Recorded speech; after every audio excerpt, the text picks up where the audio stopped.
Hello, hello, my wonderful internet friends. I hope you're all doing well. I am doing okay. I'm a little munchy right now. Might take breaks from talking to eat today during cutscenes and such. But we are here at the beginning of Shadowbringers. I cannot believe it, honestly. And I just realized, like, my sprout little thingy's gone. I'm no longer a sprout. I feel a little bit sad about this. Oh, and oh, you party. There. Edit my. Um, I'm no longer a sprout at all.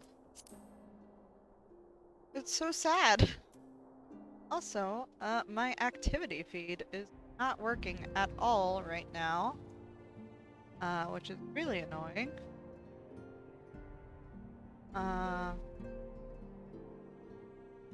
So, don't know why that's happening.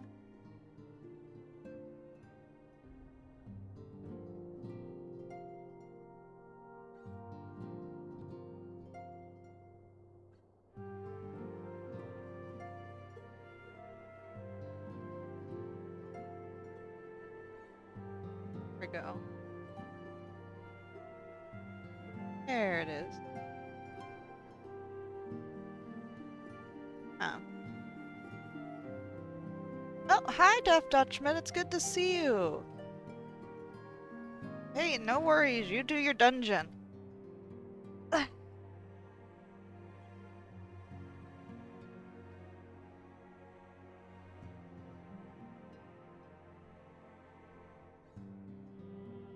Strange.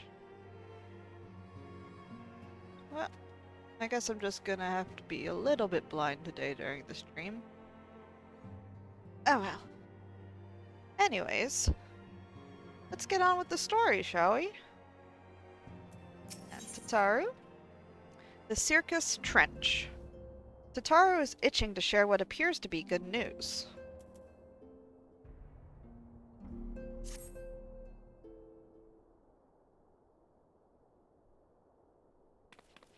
Good news, Somimi. We've had a stroke of luck in our search for that beacon. Apparently, our colleagues have stumbled across a hidden path leading down into the hollows around the base of the Crystal Tower. No? A path I doubt we'd ever have found had the Ironworks and the Suns not added their numbers to the party. Thanks to them, we have eager eyes plenty down there, checking under rocks and peering into every nook and cranny. Still, it sounds like there's a lot of ground to cover.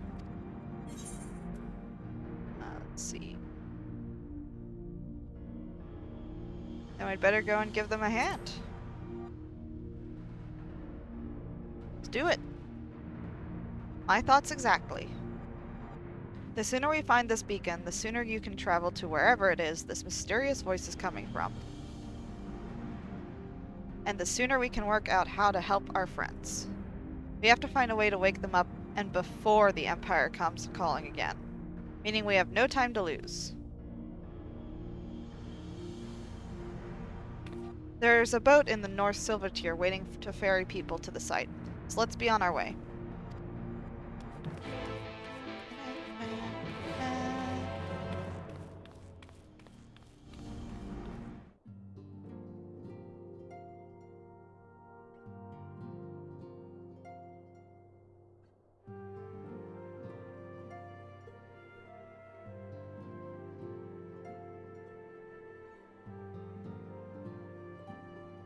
Okay.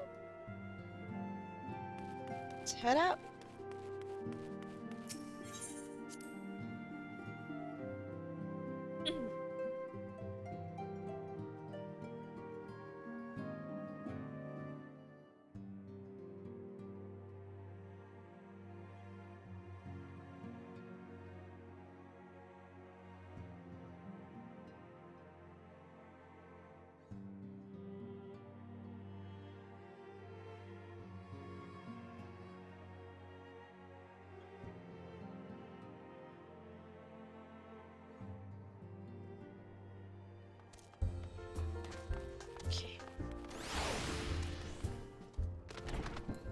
feels so weird not having my sprout.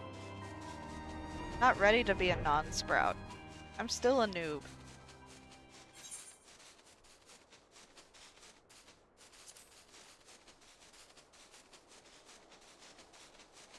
And look how pretty it is. I was trying to get screenshots earlier of the Crystal Tower. But I just couldn't get a really good shot of it. Really hard with the geography around here. Anyways. St. Cornic Ferryman. Heading to the survey site, madame? It's on the eastern shore of the lake, and the swiftest way to get there is by boat. Let's go! Ooh, this looks pretty. Everyone's here. Anor? The Archons need our help. Next to that, even matters of the heart don't seem to matter. Oh, really? Clements? I've detected no slavering beasts in the vicinity. My sister accepted. Ironworks? Technologist. The Ironworks is out in force. Master Garland's orders. Son of St. Conic? That towering edifice is the outer wall of the Crystal Tower's foundation. The labyrinth of the ancients, to be precise. Difficult to know? There here weighs heavily upon me. 'Tis little wonder, I suppose, when standing in the shadow of such an imposing structure. Ori Boulder? Somimi, the search continues, but I have no doubt we shall find this beacon of yours. Sarah?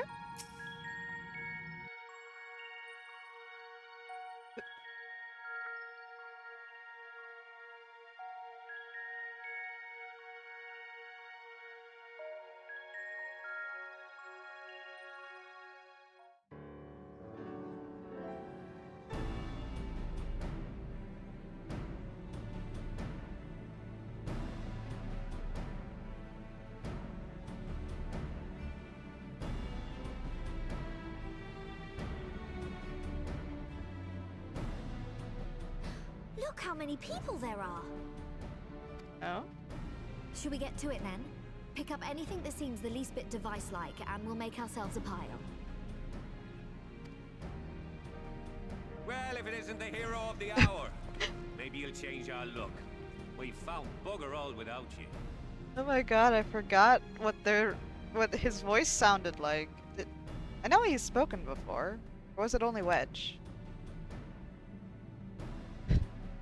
Biggs! Wedge! Oh. Aye, aye. Well, we could hardly say no to a call for aid from the Scions. Jesse called it the chief of some other business.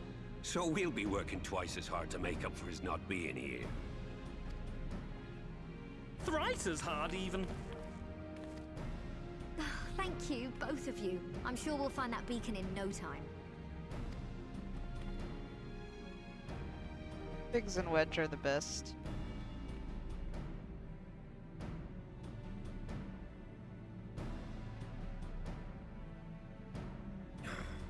I'm not seeing anything out here. Do you reckon you could squeeze in there, Wedge? And get stuck halfway? No, thank you. I could try if you like. Tataru, no! We couldn't ask you to do that. Oh, I'll be fine. This receptionist is not afraid to get her hands dirty. Oh, they're so cute. Oh?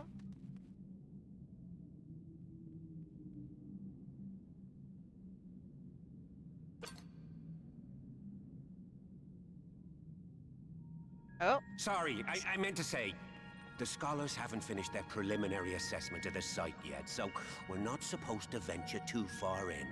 But I found a thing. What's that you got there? Got Now that looks promising. That the Ironworks insignia? Isn't that the Ironworks symbol? Counterfeiters? Oh! Now I have you. Oh. You are right. What's happening?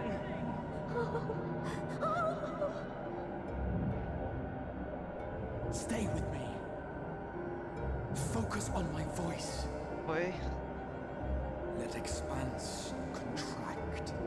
Eon become instant. Wait, this must be it. The device. Oh, this is supposed to happen. Throw wide the gates that we may pass. Safe journey, warrior of light. Oh no, don't cry. Our friends and bring them home. Said you weren't allowed to cry anymore.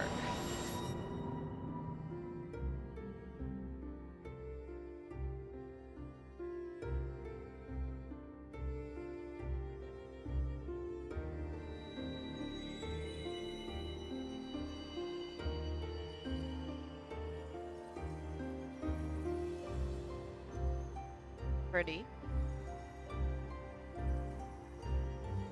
Where am I?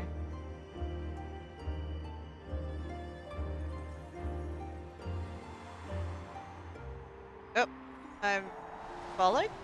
Question mark?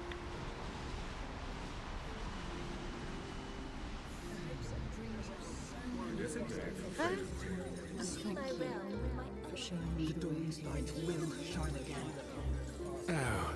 Oh no. No. This is one battle you can. Why would they do that?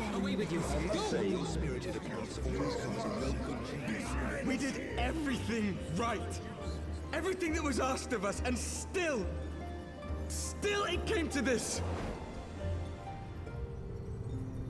Why are we seeing our memories? What?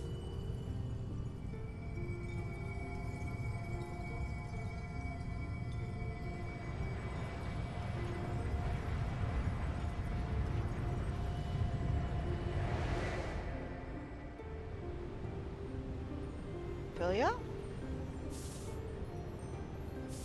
Your time has not yet come. Huh?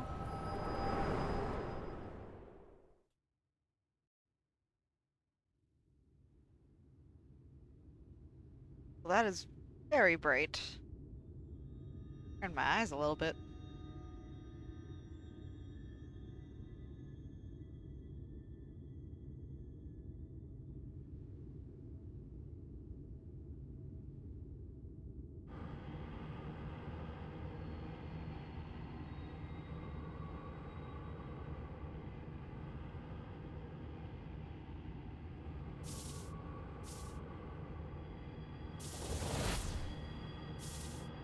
Wait, is that the Warrior of Darkness? Forget his name.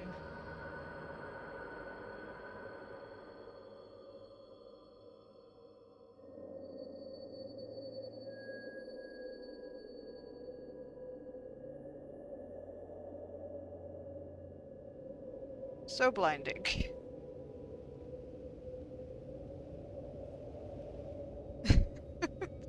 Like, what?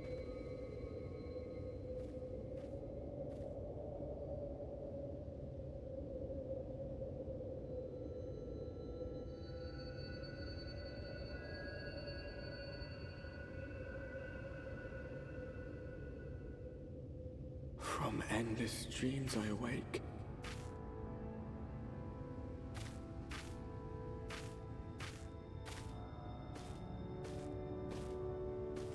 Something vague, yet urgent, calls me to action once more.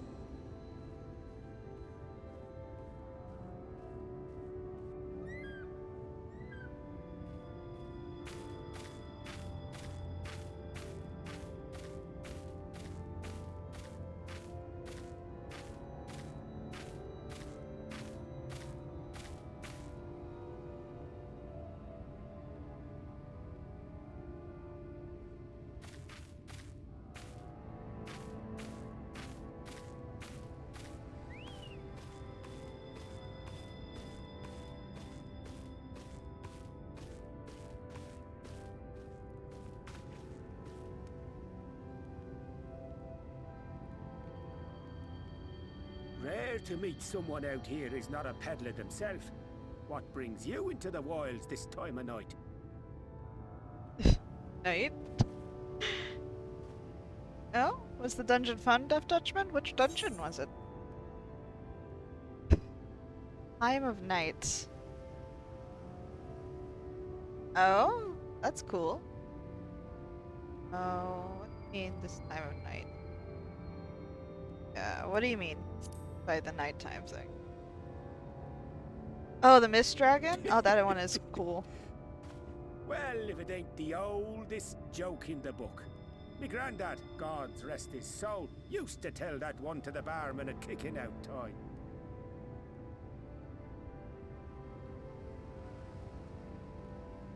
And when, pray tell, did we last have a dark night? You rotten old drunk, you, he'd reply. Yeah.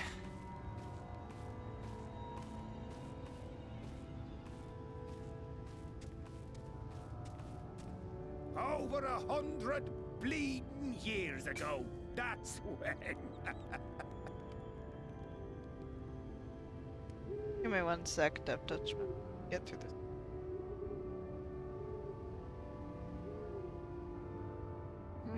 You got that look down to a T. I'd almost think you meant it. Ah, got to you, did they? Poor beggar. That explains it then.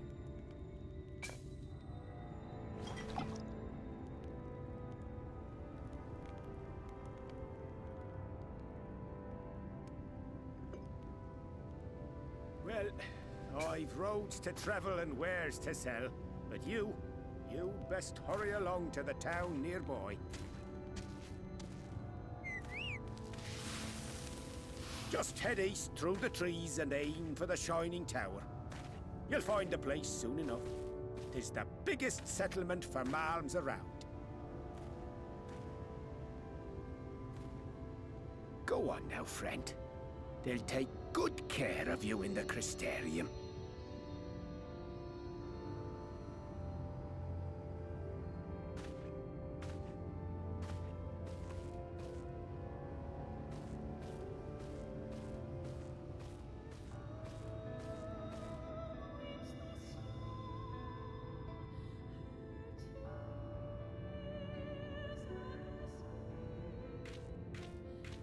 This is a long cutscene.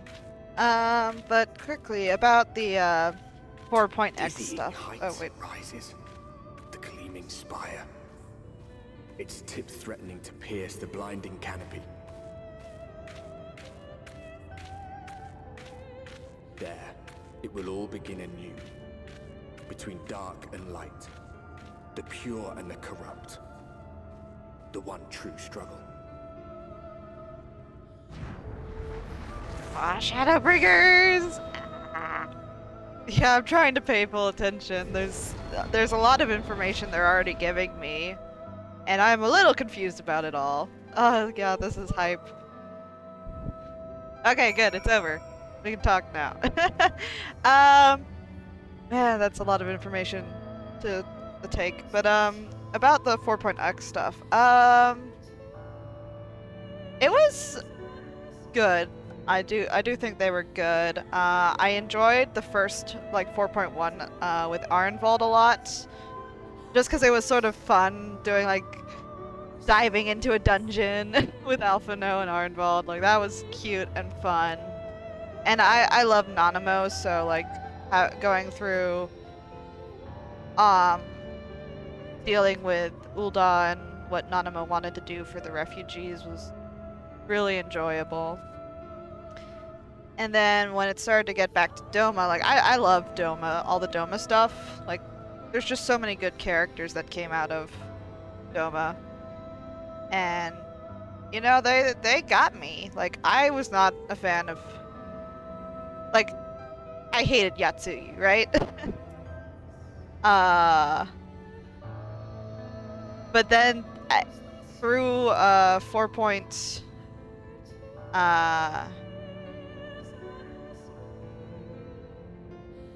4.2 and 4.3, they really made me start to like and feel bad for Yatsuyu.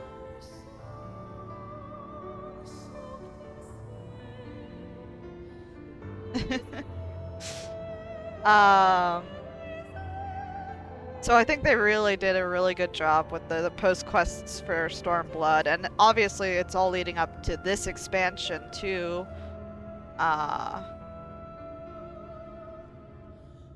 Like the tension that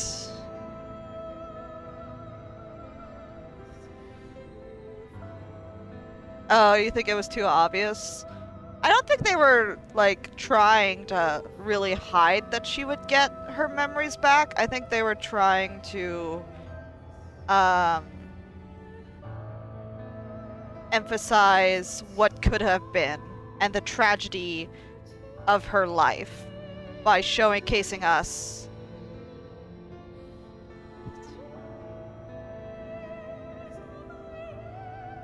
Yeah. Yeah, so it's more of a juxtaposition than really about the memory loss in itself. It's like she could have had a really nice life where she was this, you know, dutiful daughter to her parents or whatever, but instead, because of the family she was raised in, she became this twisted character. And I think the writing there is really on point myself, even if they used a trope that was overused. Yeah, Asahi was suspicious right from the start, definitely. I sort of let myself be, like, carried by the story, but, you know, they didn't drag that out too long. They made it pretty obvious where things stood right from the get-go.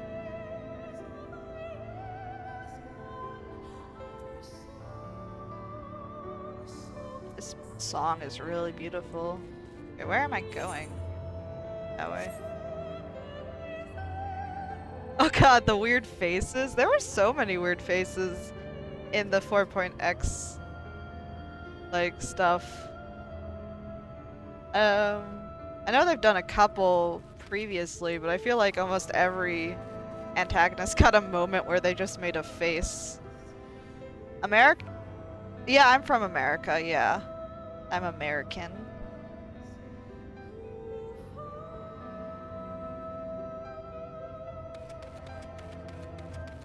Oh, yeah.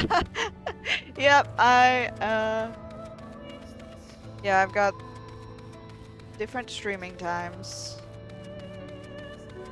I was wondering the first day you showed up, like you said you were going to bed. I'm like, it's really early for bedtime. Oh.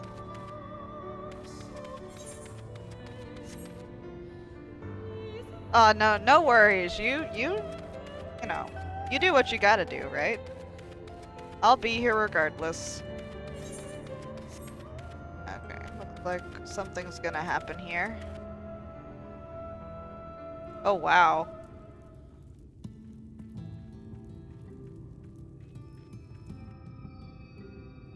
Halt!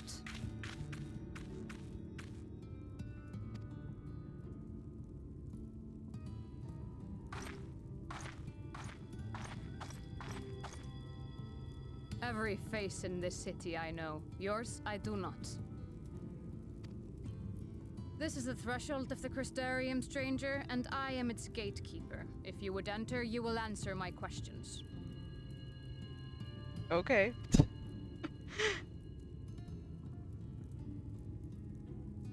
From where do you hail? Oh, where do I hail from?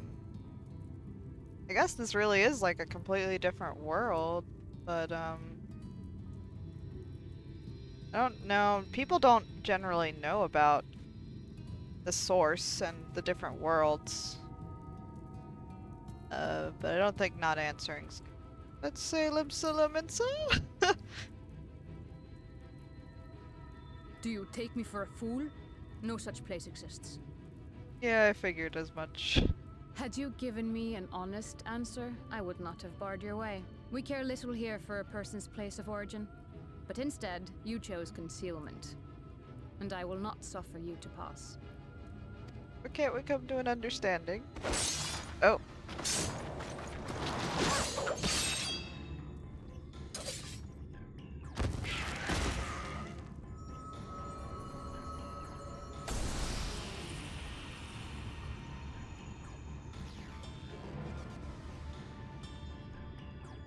That one had eaten. It must have gulped down the whole hand, ring and all.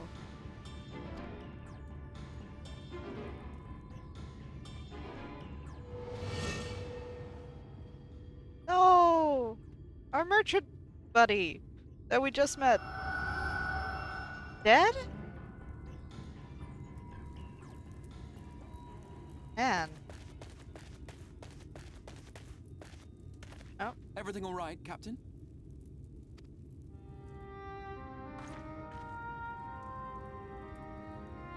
Quite all right, my lord. Just a stray sin eater, and a weak one at that. I see. Weak or not, we should be on the lookout for more.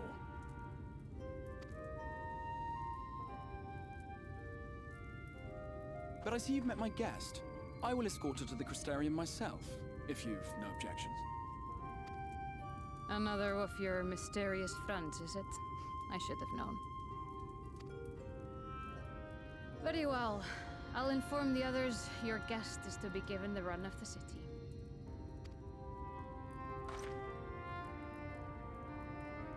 Pray forgive my less than cordial welcome. May the rest of your stay with us be a pleasant one.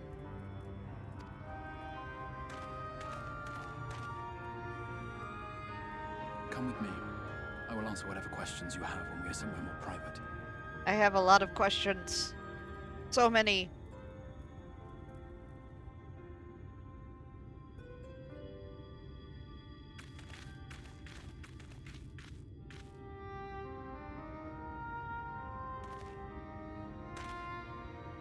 Right then, before we plunge into the wheres and wherefores, let me first thank you for answering my summons.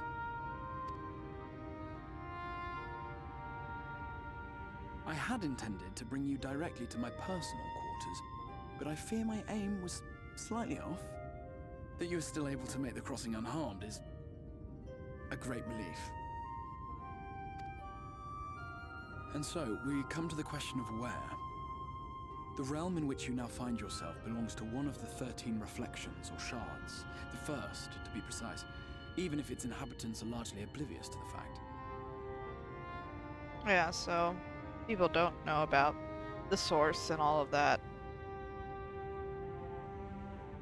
As to wherefore, having been awarded the rather grandiose title of Crystal Exarch, I, in my capacity as caretaker of the Crystarium, thought to seek the aid of you and your companions. How did he know to even look for us, though? Most people don't know about the 13 reflections and all that.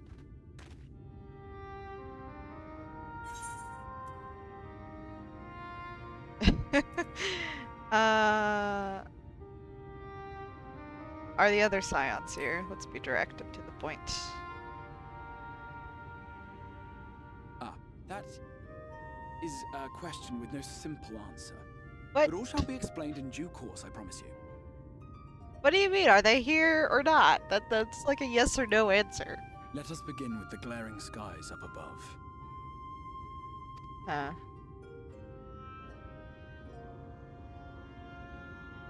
Here in the first, the world has been all but consumed by primordial light.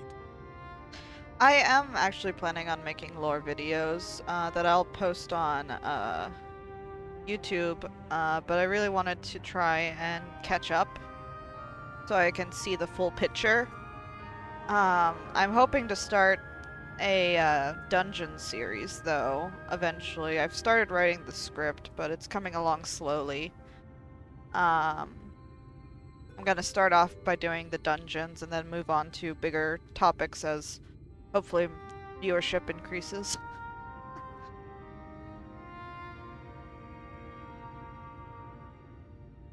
There's so much interesting stuff to talk about.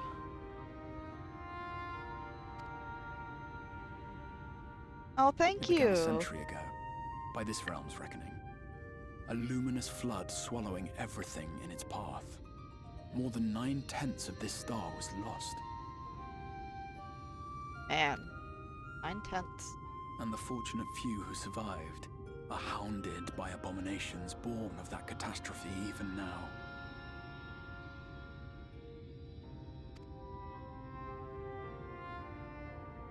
Sin Eaters, we call them. The creature you saw earlier was one such monstrosity.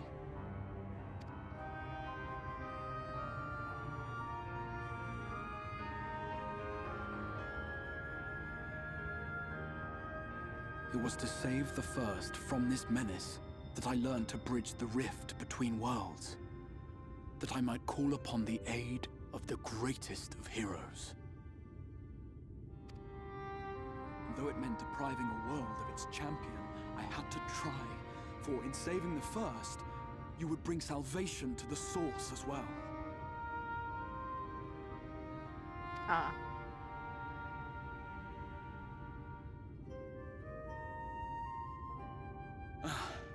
But what manner of host harangues his guests in the middle of the road? Let us continue our talk within the Crystarium.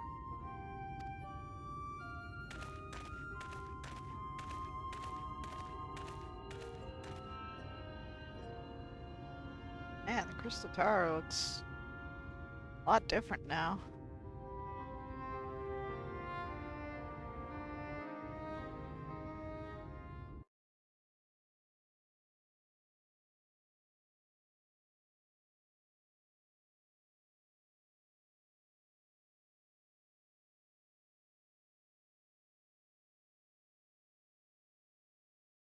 More cutscenes?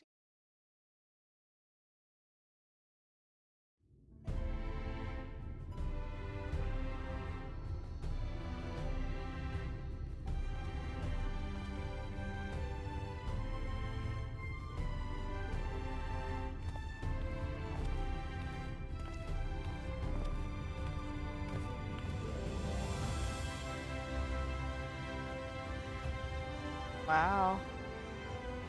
This is pretty. Such a proud and vibrant city. The sole sanctuary for the living in a world all but resigned to oblivion.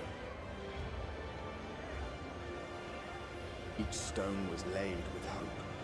The town itself a symbol, a monument to defiance in the face of death. No would-be hero could fail to answer its call. For who among us does not yearn for salvation?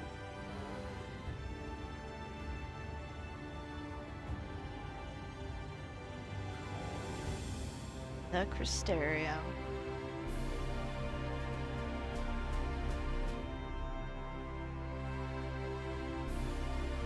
Hey. Crystal Exarch? And here we are. Welcome, my friend, to the Crystarium. Get new stuff.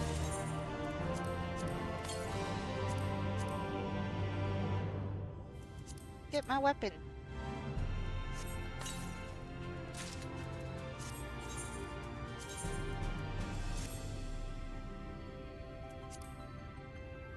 Very nice looking. Okay. The City of the First. The Crystal Exarch has a request for you.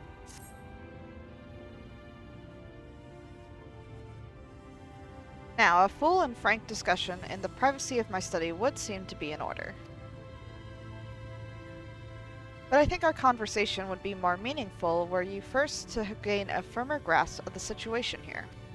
To that end, I would like you to visit a few of the Crystarium's civic leaders, and glean something of this world and its predicament.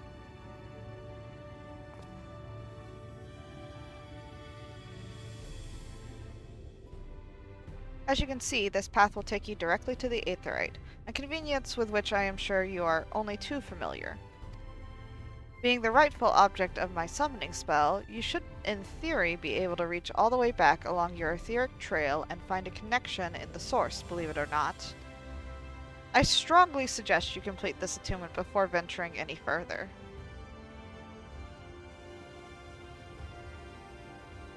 After you've done so, walk up the steps next to the Aetheryte and head out to the left to arrive in the Crystalline Mean. This is where you'll find our collective of crafters and gatherers, as well as their spokeswoman, Catless, one of the people I should like you to meet. Another is Morin. To reach him and his Cabinet of Curiosity, you'll want to avoid the aforementioned steps, take the exit on the left, and simply continue straight along and down until you come to the large doors at the end of the path.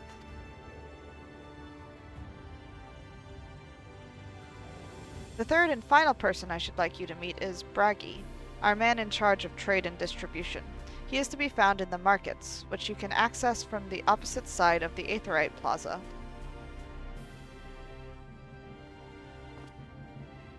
Seeking out each of my colleagues, you will visit the major districts of the city and hopefully gain a feel for the place.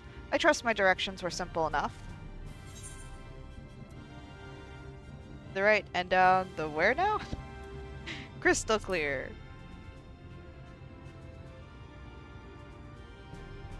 Ha, very good, I concede. The layout of the Crystarium owes more to historic necessity than planning, but I'm sure you'll learn its twists and turns before long.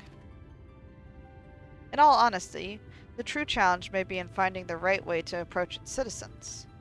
As you discovered during your encounter with the captain, the people of this world are unaware of the existence of other stars, and will struggle to accept the truth of your origin.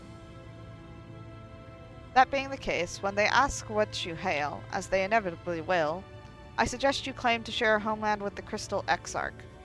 There is an unspoken rule here about peering too deeply into that particular mystery.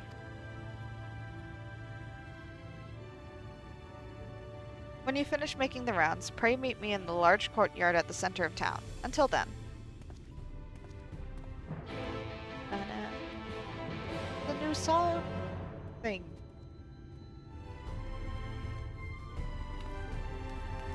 Okay.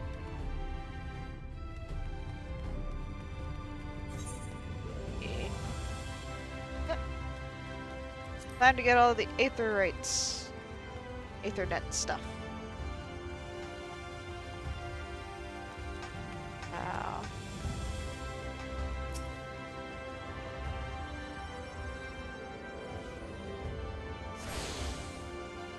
Okay.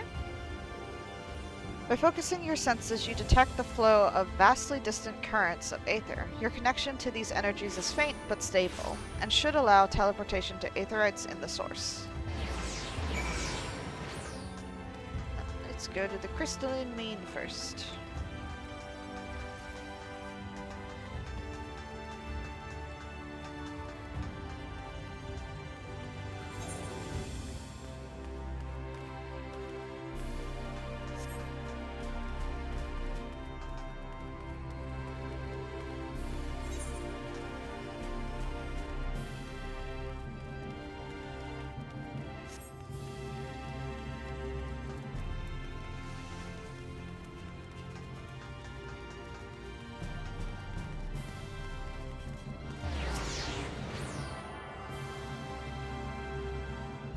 How fancy they are.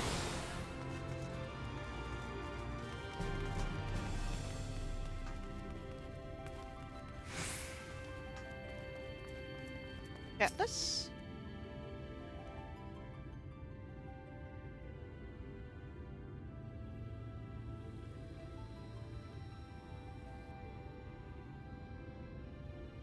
Rare to see a place so well stocked with goods, isn't it? But not here. I'm going to guess you're new to our fair city.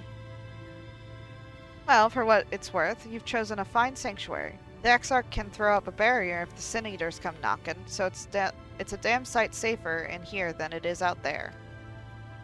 Safer and more civilized, too, thanks to us in the Mean. We work together to procure materials and resources and craft the goods which make the city life possible. This is the place to visit if you need a coat mended or a kettle forged.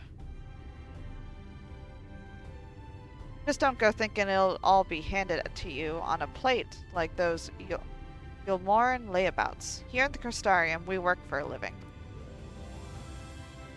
Though I see you're no stranger to honest labor, you don't have that whiff of indolence about you like some folk I've met. Still, I can't quite pin down your profession. Where is it you're from? Where the Crystal Exarch comes from. One of the Exarch's countrymen, you say? I see. Well then, I'll work twice as hard to make you feel welcome. Our city wouldn't even exist if it weren't for him, and any friend of his is a friend of ours.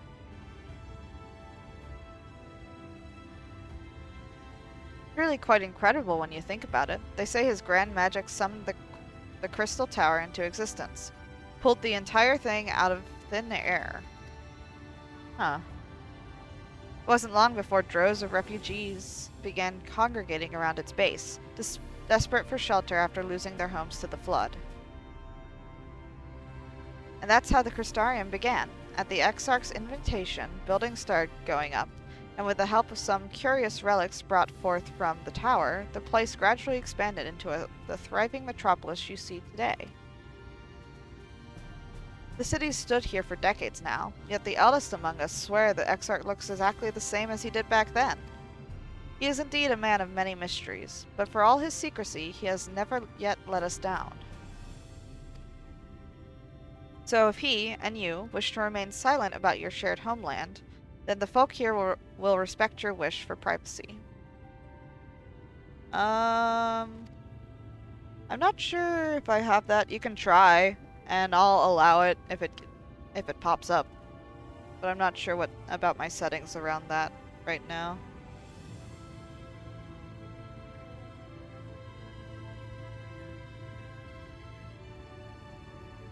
Okay. I am, however, more than a little curious to see any crafting talent you might be hiding. If you ought to contribute on that front, be sure to come back and visit once you've had a chance to settle in. Just ask for Catless and I'll find you a niche here in the Crystalline Mean. You can help us keep the cogs of the city greased and turning. Your exchange with Catless has taught you about life in the Crystarium. Okay. Huh. I can't actually see the link, so I don't think it's working, general.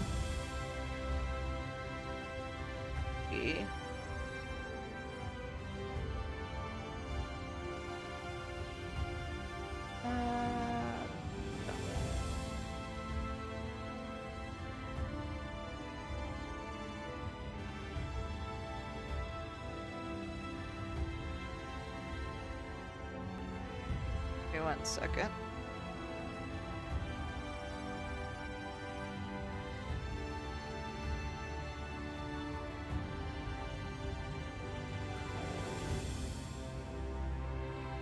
I can try posting it again if you want.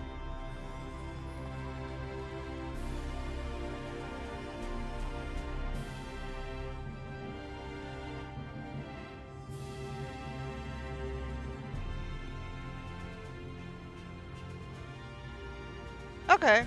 Yeah, I'll check that out later. Thanks. Da-ba-da.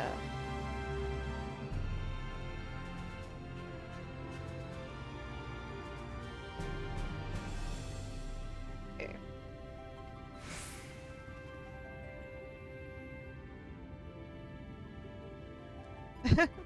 Sure, definitely will. Okay. How to get more freaking...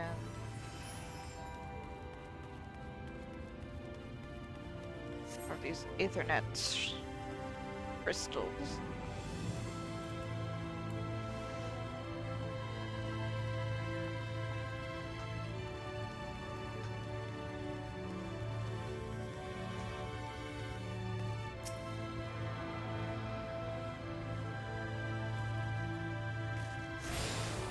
Okay.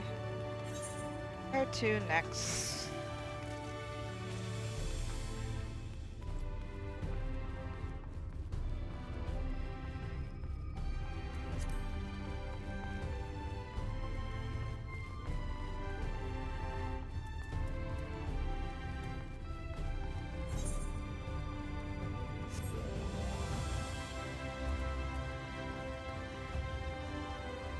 way down. That's where it leads. Okay, well, let's go back to the center here. Got that one.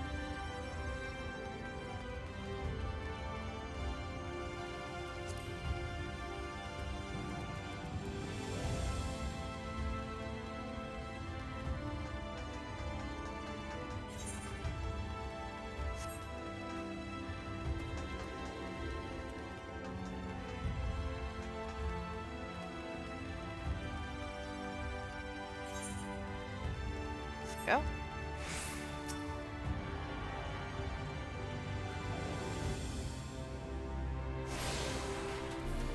Let's head to the Cabinet of Curiosity. Sounds like a fun place.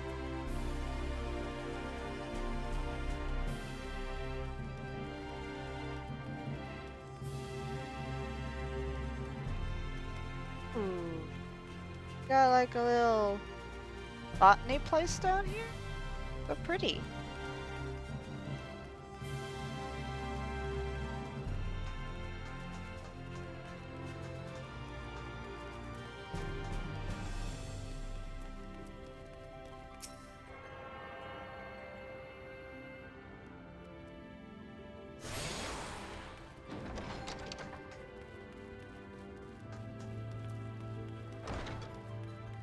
Library. Very pretty library.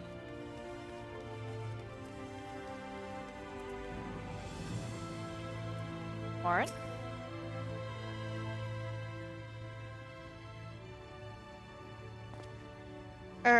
Excuse me, miss. Are you recently come to the city, perchance? I'm quite familiar with our civic roles, you see, and, well, ahem.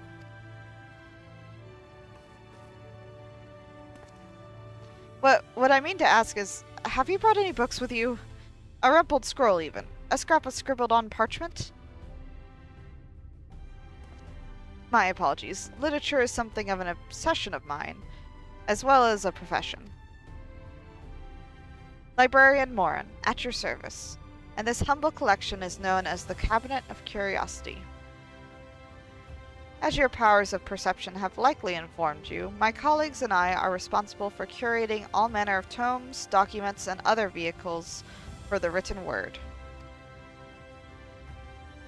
As horrific as the loss of life and land wrought by the flood unquestionably was, the damage to recorded knowledge was no less catastrophic.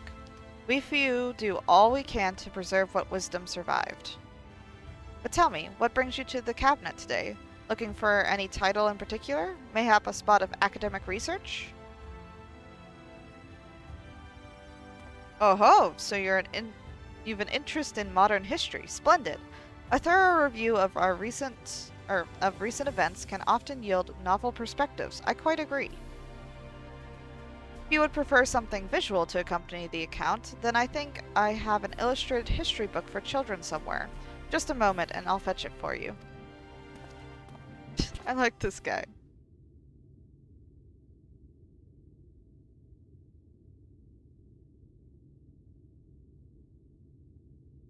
And here we are. Would you like to pull up a chair? Make yourself more comfortable? Ahem. On with the lesson then. Oh.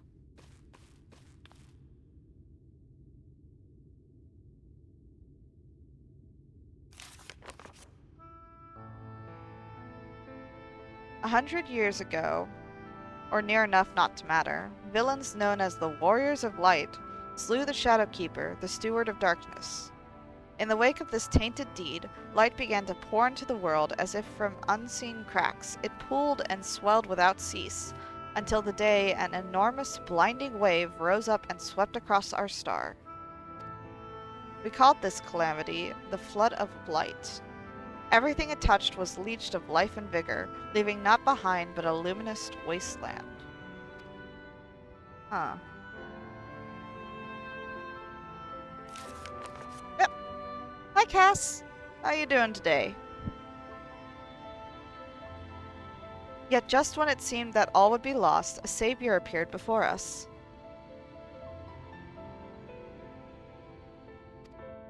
The Oracle of Light, she stood twixt us and approaching doom, and by her power did she stay the flood. Thus was Norvrandt, and Norvrandt alone spared the fate of erasure.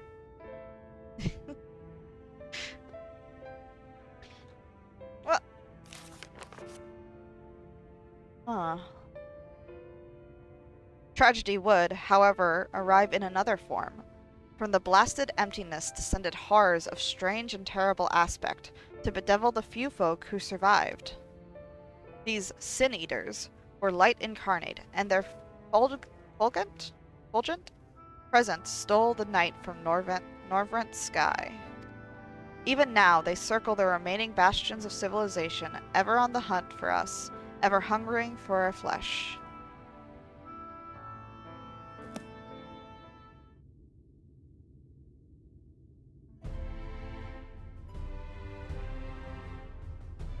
And thus did the world become what it is.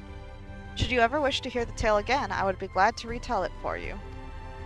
Or if you would rather I speak of other matters, that too would be my pleasure. I should be glad of the company. Your exchange with Morin has taught you about the flood of light. So they consider warriors of light the baddies. That's interesting. Makes sense considering what happened, but...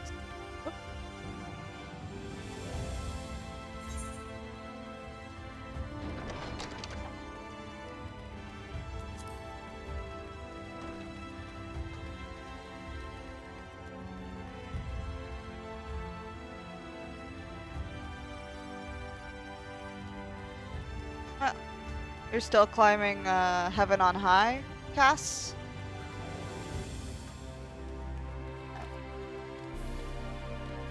The VOD will be up if you want to rewatch later on here. Still not sure if I'm gonna post VODs eventually on YouTube, but maybe.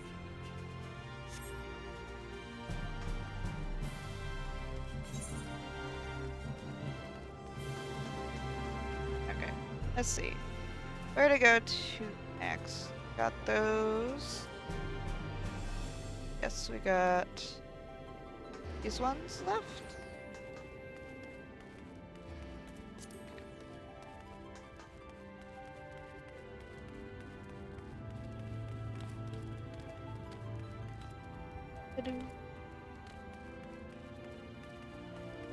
Man, so many people here. Braggy?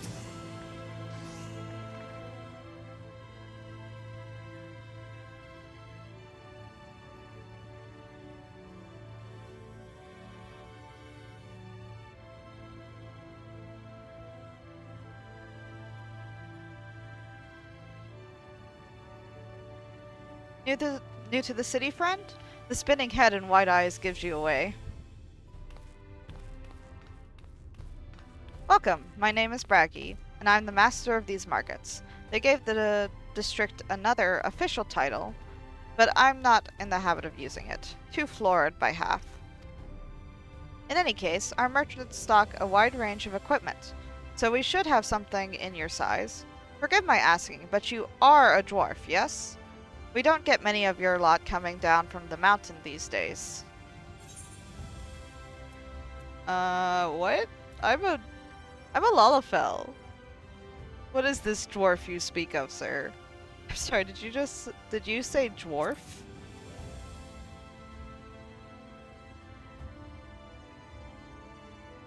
Aye, something wrong?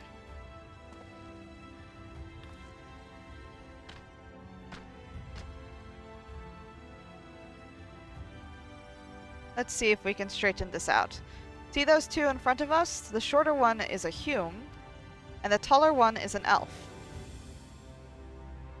The sturdy individual over there is a Galgant, whilst the one with the horns is a Drawn. And then you have the large scaly chaps with long tails and a knack for raising livestock. Those would be the Zun. Oh, so we got different names. which is apparently not what you call them. Do the dwarves have different names for all the peoples of the world? Or did you pick up the common tongue in some other far-flung region? Ah, the same as the Exarch, eh? Well, that explains it. You don't get much further flung than that.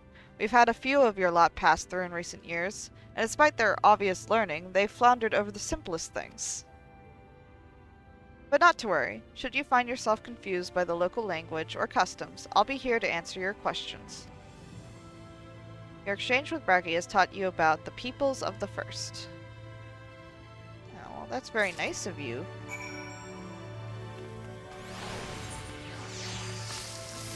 Grab this one.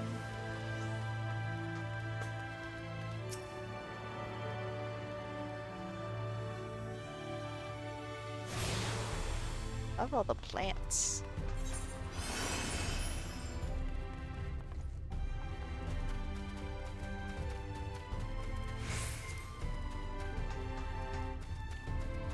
Go find the Crystal Exarch.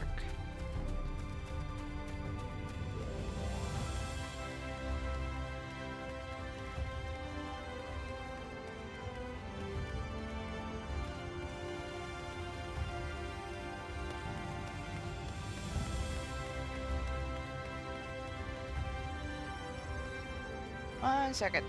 Do the Aethernet shard.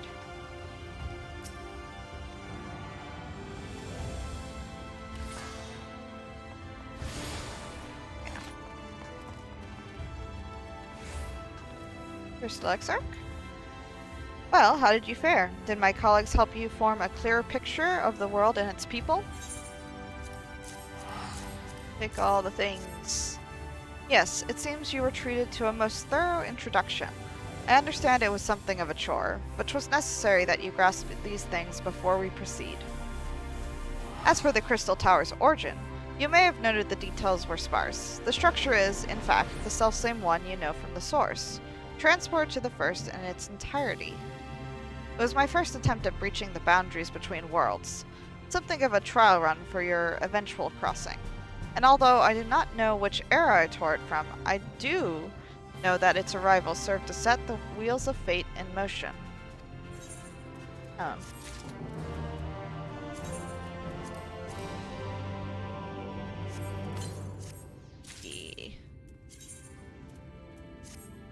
Oh, that's very different. Crystal Exarch? Travelers of Norvrandt. The Crystal Exarch is finally ready to discuss the matter of your comrade's whereabouts. You've done as I requested, and learned something of the world in which you find yourself. Now it's time I fulfilled my half of the bargain and explained what has befallen your comrades.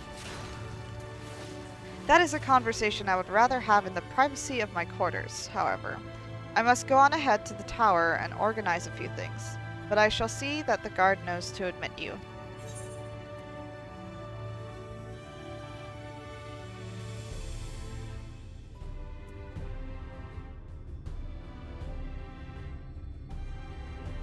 Right.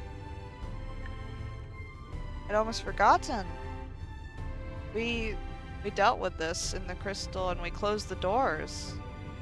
Whoa. What happened? It got darker, sort of.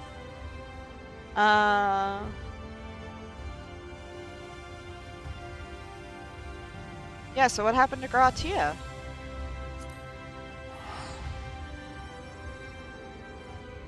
I'm not familiar with that name. Is there something I should know? An extraordinary tale, but I'm afraid I found no such individual residing in the tower when it passed into my care. Mayhap we can revisit that mystery another time. For now, I think it best that we focus on the present.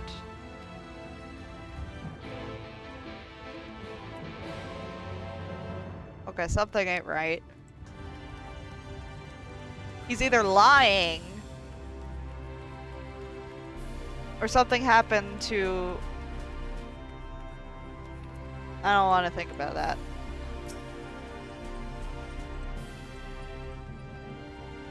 Greetings, madame. The Exarch awaits you within. Enter the Crystal Tower.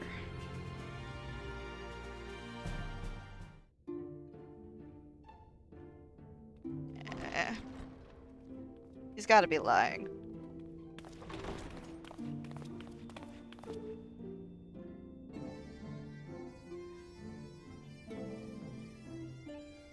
Knows something.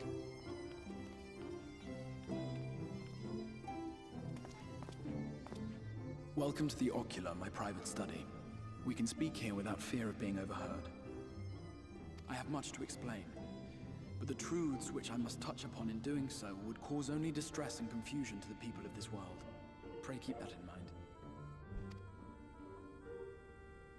Now, I am sure you are desperate to know the fate of your fellow Scions. To put it simply, they are here in the First. Their arrival, however, was not as recent as you may imagine. Here, time flows at a different pace from that of the Source. In the space of a single hour in your home world, an entire year might pass in the First, and the reverse could also be true. The pace fluctuates without rhyme or reason, and it cannot be predicted.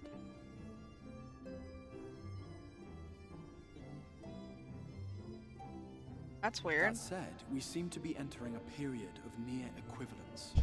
And thus, for the moment, you need not overly concern yourself with the passage of time. In other words, we don't want to have to worry about that. Yeah, convenient indeed. As for your companions, however, Yustola and Urianger have dwelt here for 3 winters, all told, while Thancred's count stands at 5. 5 years? 5 years? Been here Even that our long? more recent arrivals, Alphino and Alize, have lived in the First for almost a year. Oh my god, I hope... Well, I mean... He was with everyone else, sort of, so... Hope Alice's alright. My intention had been to summon only you, but the art of reaching across worlds has proven exceedingly difficult to master. Thus it was that my fumbling hand closed upon those to whom your fate is most closely bound as well. Uh-huh. As they were not the object of my summons, their transference was incomplete. Though they may appear to possess corporeal bodies, they are, in truth, merely spirits that one can see and touch. Yeah, because their bodies are still in the Source. Consequently, while you yourself will be able to pass between worlds with relative freedom, they will not. Much as it grieves me, they are stranded here, unable to return. That's a problem.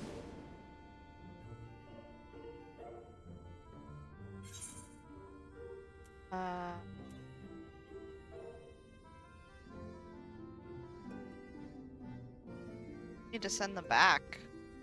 Find a way to send them back.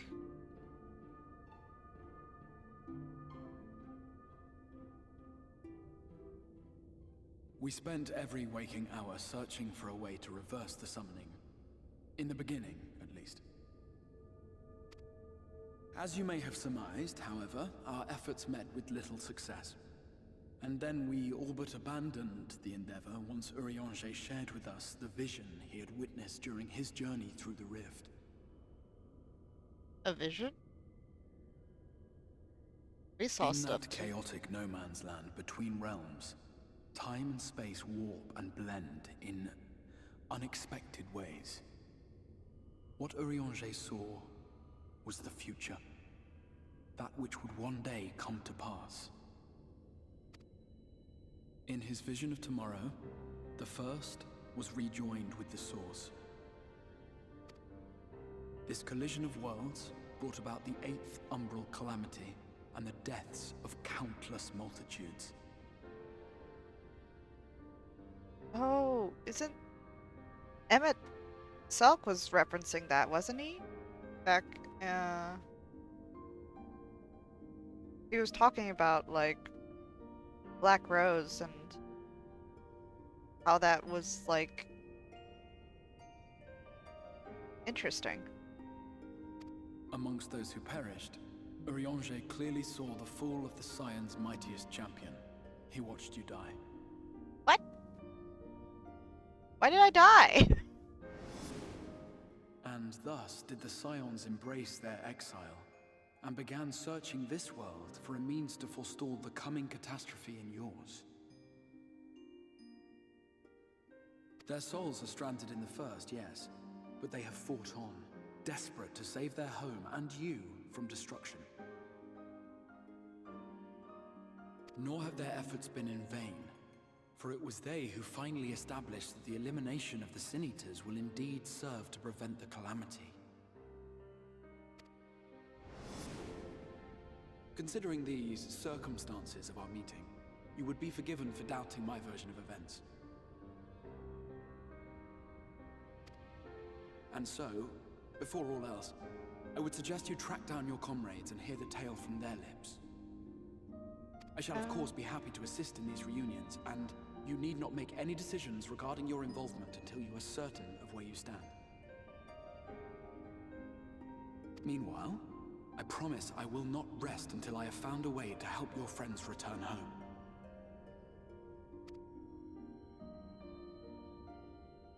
What say you? Have I earned your trust for the moment, at least?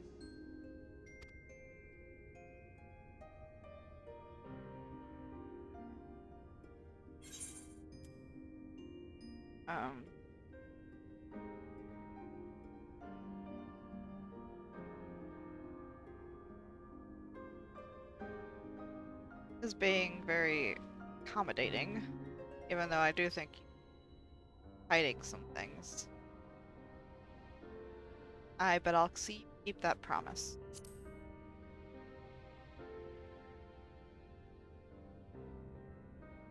Excellent. You will not regret this. With that settled, we shall have to see about getting you ready for the road.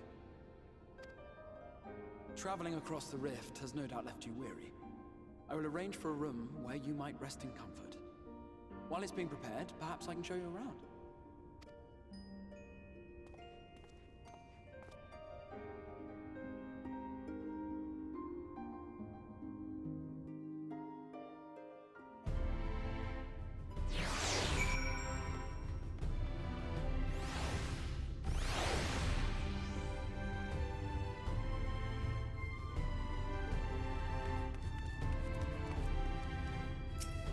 Lot to ponder. Crystarium boasts a number of residential districts, but I have been informed that a room has just become available at the Pendants, which, as it turns out, is perfect. Our path there will take us past the markets, and I was hoping to give you my own introduction to their wares. Come along.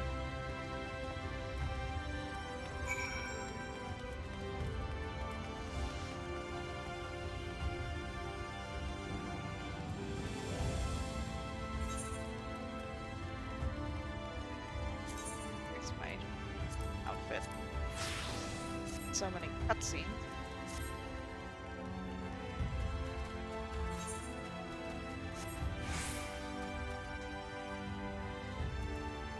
Okay, elixir.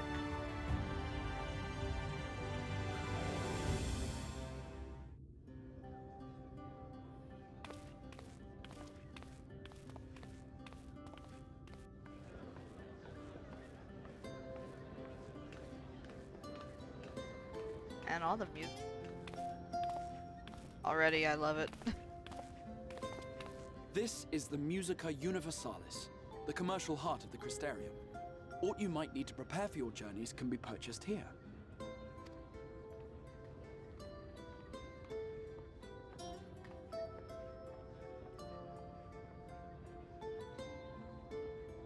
Ah, yes. You must be curious about the currency. Fear not. The gil you carry will serve you well enough. Each nation once minted its own coins, but 'twas all a jumbled mess following the flood. After much debate, the local merchants eventually elected to revert to the old ways, wherein a coin's value was decided by the worth of its metal. Complicated. As for a unit of measurement, we agreed upon the term gil. A word borrowed from coins uncovered within the Crystal Tower here. Oh, really? And as our traders peddled their wares across the land, so too did our usage of gil become common practice. From what your stola tells me, A standard coin from the source equates to exactly 1 gil here, or near enough not to matter. So convenient. Our way of life has benefited greatly from the artifacts we recovered from the tower, some of which may be familiar to you.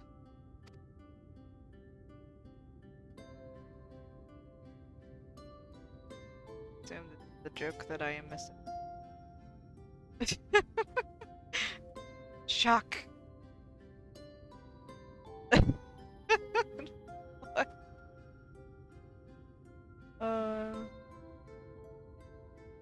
But I fear it would not be practical for us to provide everything to which you are accustomed. You shall need a means to access the commodities of your home world.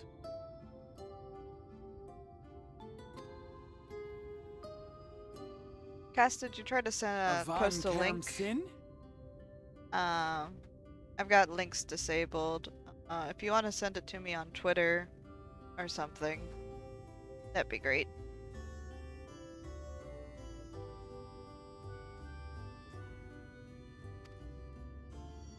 Language did he speak? Of course I'm here. What amusements do you have for me today? Oh, My dear Feo Ul, paragon of pixie kind. For you, I have the most vital task. I was saying that if you posted a link, if you could just send it to my Twitter or something. Because I've got links disabled currently on my stream. Oh, okay. No worries then.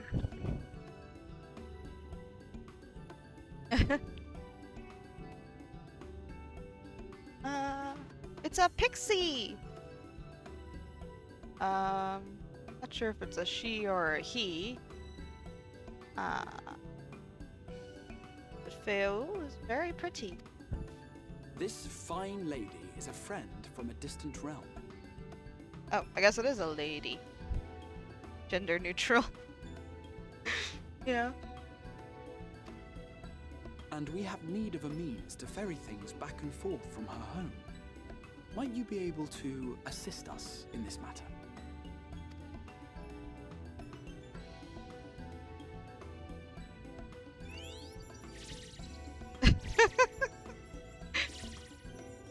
You came from beyond, didn't you? From beyond the rift? I really like her voice. Her voice is great. How wonderfully exciting! What a brave and reckless and marvelous thing you did! You've the heart of a pixie, you do. Oh, well, thank you. After careful consideration, I have decided to grant you my assistance. Make a pact with me and the fun can begin. But answer me this, traveler. Did your garments come with you when you crossed over? Your teeth? Your nails? My teeth and my nails? I believe they did. Just as I thought! Then you've a good stout connection with your home through which all your belongings, great and small, may easily pass. From this moment forth I will be your Isne Fis, and you my Snay Yak. Like the branch which sprouts from the sapling, our bond will flow unbroken from one to the other. Huh. Raise your hand.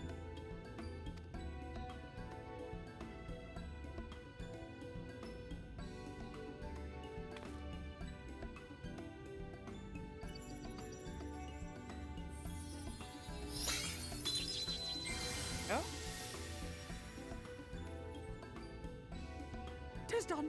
We are bound now, dearest sapling. Come then, make your request. Tell me your desire. I wish to visit this world of yours. Is quite May excitable. have a message to your friends in the source to inform them of your safe arrival. Seems like a good idea. To Tataru. Consider it done.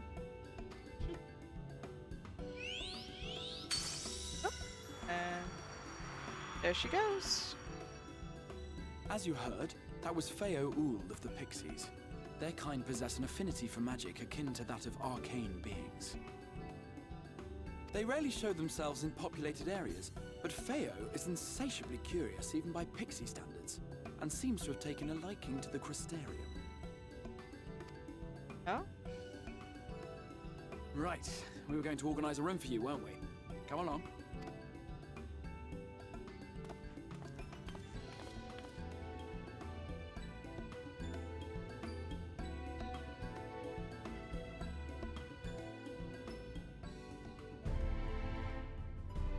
The result of pact with Veer-Ul, you now have access to delivery moogles, market boards, and summoning bells while in the first. Awesome! Not that I've really interacted with that stuff much.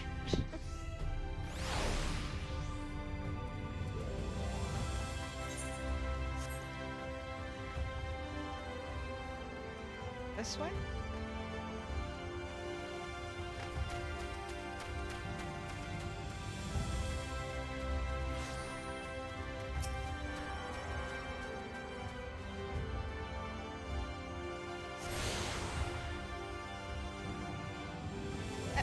I've attuned all the Aethernets. Yay.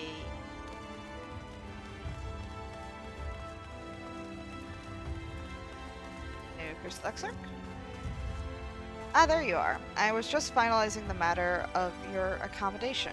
You'll have a private room here at the Pendants for the duration of your stay. Make use of as you see fit. When you are ready to retire, the manager will show you to your lodgings. Pray rest and recuperate, and we shall reconvene in the ocular anon. I believe that covers all of the practical concerns.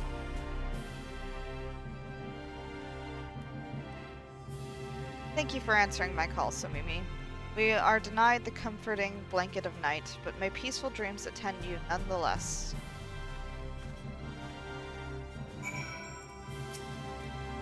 A pleasure to meet you, miss, and welcome to your new home at the Pendants. Your room is ready, if you'd care to retire. Go. Time to take a nap.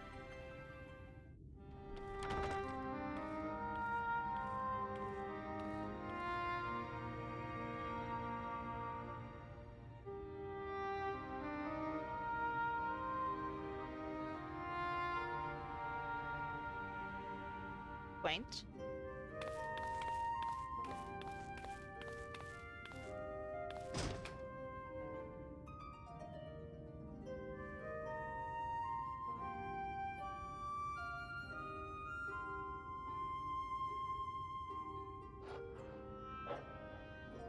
What?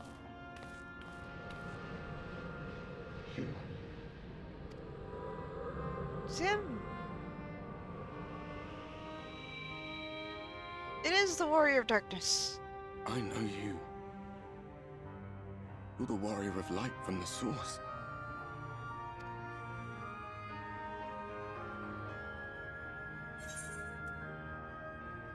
Who are you? Oh my god. I at least remember him, even if I can't remember his name. The Warrior of Darkness? What? Did you just... You can hear me? Yes. Oh, gods, how long has it been?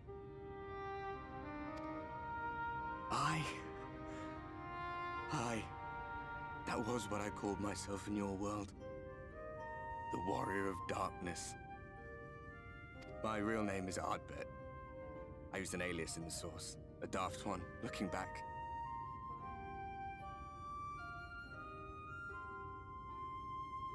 Ardbert. His name.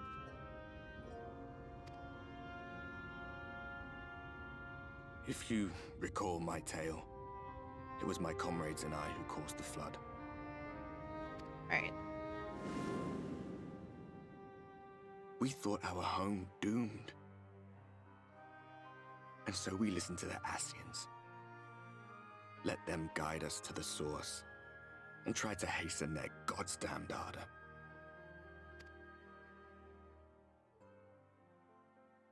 I remember when we fell, defeated by you and yours.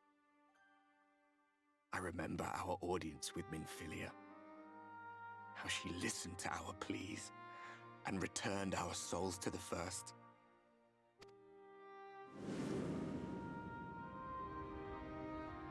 The flood was poised to swallow Norvrandt. Minfilia and my friends, They surrendered what little they had left to hold it back. Just faded away, leaving me to bear witness.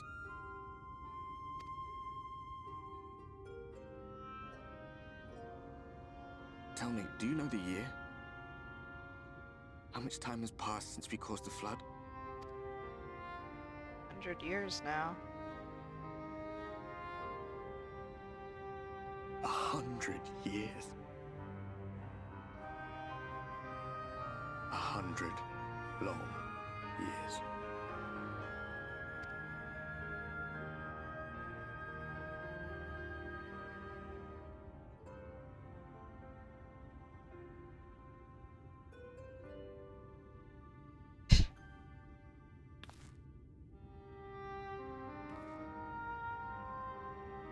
My hands find no purchase.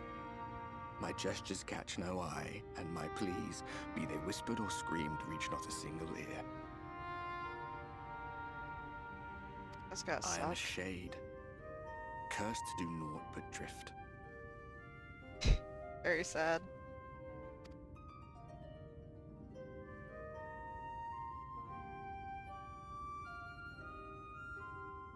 I feel as if I've been walking forever. I hardly noticed when my mind and body began to fray at the edges.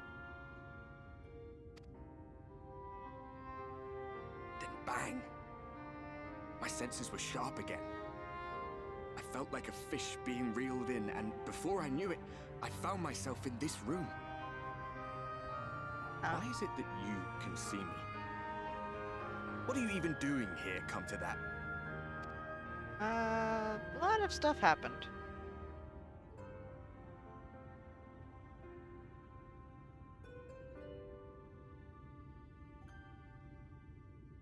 You were summoned to save the first.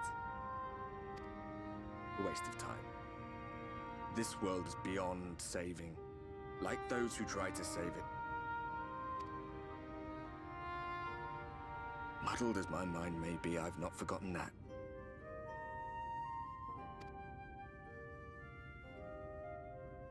But if fate has brought me to you, the one person in this God's forsaken world who can see and hear me, then perhaps there is a reason I endured.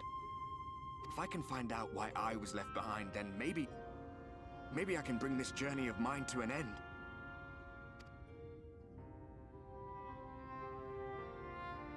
Well, I'll be watching, Warrior of Light. But do me a favor. Be careful out there. This world has had its fill of heroes.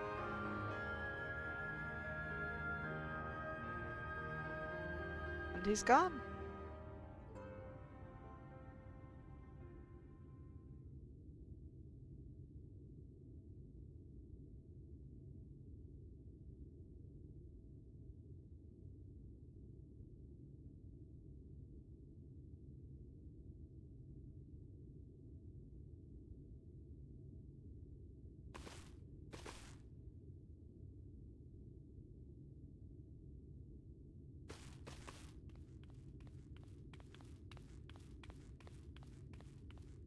Planking.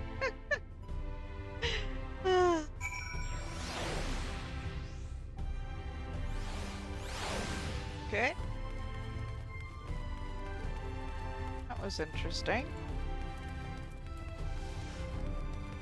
Back to the Crystal Exarch, though.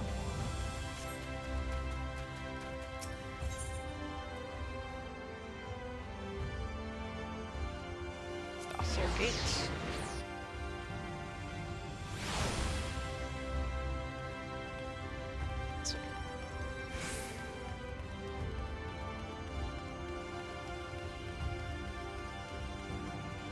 What are we gonna do now, I wonder? Mr. Somimi, the Exarch awaits within. You within.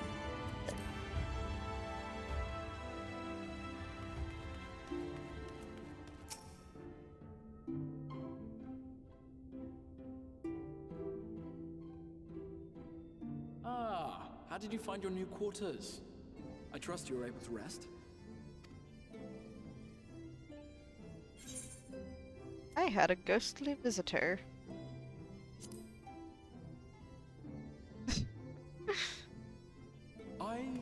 was not aware the room was haunted, and you were rather tired. Well, should you receive another visitation, be sure to let me know. Just let me know. Okay. Now, let us return to the subject of the Scion's whereabouts. Indeed, I'd like to know that.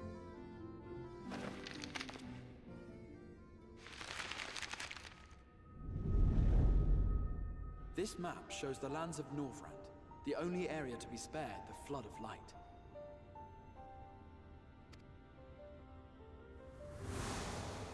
The Crystarium is here, in the region known as Lakeland.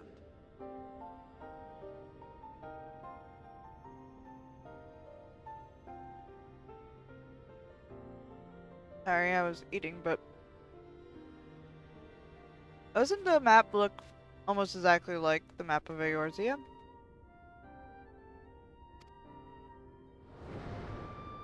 To the north is the fairy kingdom of Ilmeg. That is where you'll find Urianger.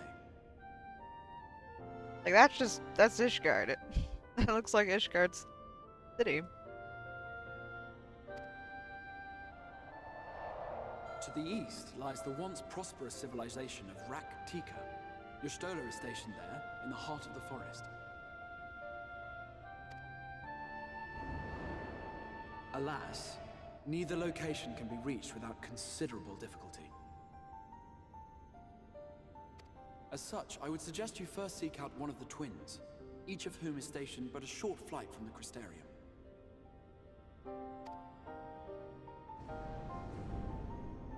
Alphino is on Calusia, an island off the western shore. It is home to a city called Yulmore, where the rich and privileged while away their days in idleness. That's Vilbrand. City that looks similar to Limsa Lumensa, but pretty different. For his part in furthering our cause, Alphino journeyed there to meet with the citizenry and forge alliances. From what I hear, he has since kept himself busy gathering information around the main settlement. Alize, meanwhile, traveled south to the arid wastes of Armarang. They lie upon the very edge of the inhabitable world, where the flood of light was halted. Those who dwell there live in constant fear of attack by the Sin Eaters. In contrast to her brother, Alize felt that her energies would better be spent learning about the enemy, and thus she sells her services as a guard, both to hone her skills and gather information on our foe.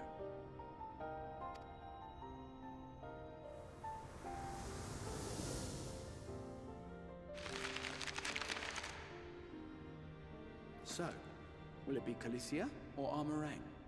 It matters not which you choose to visit first. Give me Simply a inform me choice. once you've made your decision, and I will see to it that you are provided with a suitable mount.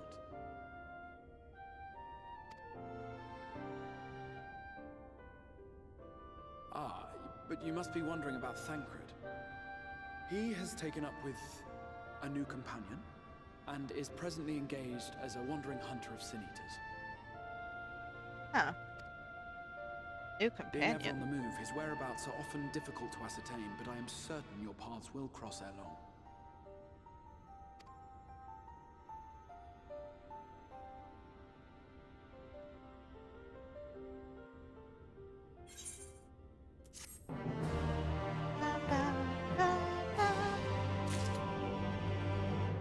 Like the new little quest thing. Okay. Church of Alphino. The Crystal Exarch is eager for you to meet with Alphino. You will visit Alphino and Calusia then? Excellent. As I mentioned, your destination is an island off the west coast, so you will need a mount capable of making the journey. Here is a letter of introduction. Present it to Zem Genmai, the Master of Beasts at Temminos Rookery, and he will take care of you. When you see Alphino, be sure to pass on my warmest regards. Church of Alice. The Crystal Exarch is eager for you to meet with Alice. Ready to depart for Amarang? Alice will be overjoyed to see you safe. I know she was particularly concerned for your well-being. She impressed upon me how regrettable the timing of her summoning was. Repeatedly. I bet she did. I only hope that my part in sending you to her will garner me some measure of forgiveness. Here. This is a letter of introduction addressed to a man named Cassard, master of a merchant caravan. There are few who know the ways of the desert as well as he does. Find him at Amaro Launch, and he will see that you are and he will see that you reach your destination. Okay, so I'm gonna go see Alphino, because though I love both of them, Alphino I believe my favorite.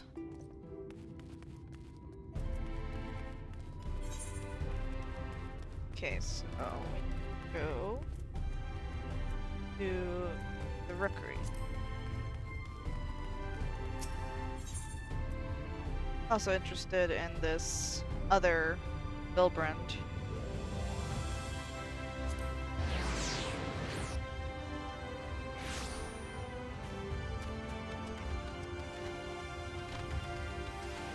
Then Jinmai. Your face is unknown to me. What business have you at my rookery?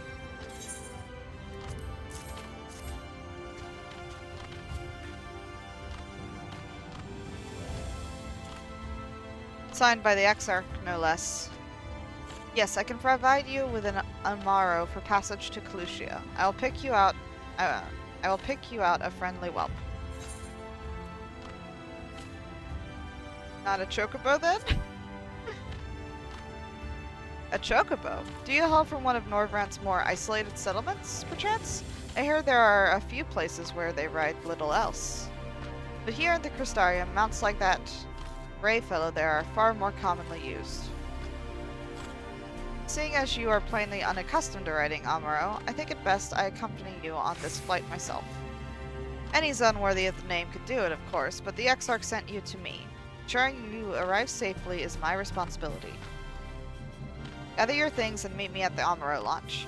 One of the junior tamers will attend to you while I ready the mounts. Okay? Amaro, huh? They're really fluffy looking. Amaro launch.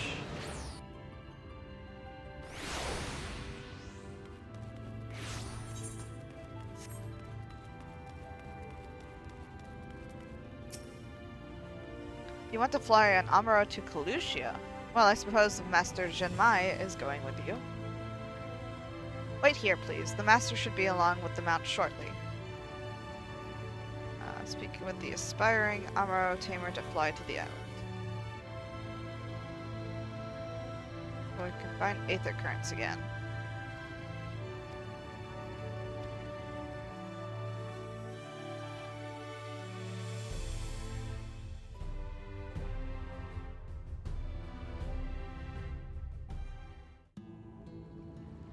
The whistling breeze, mute. The pounding surf, frozen. Time itself takes a breath.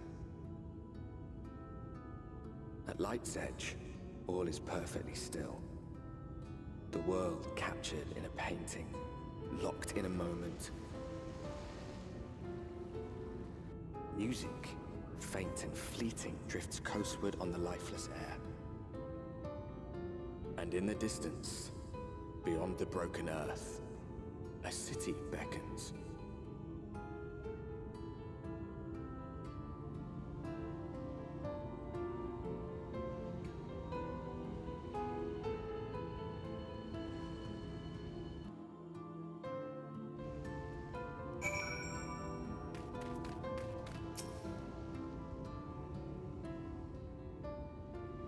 We are arrived. This is Cracked Shell Beach, on the eastern coast of Calucia. You should be safe here for the present. Compared to the mainland, Sin-Eater attacks are far less prevalent, and the native beasts are not any more dangerous than elsewhere. It is the people you should be wary of. Oh.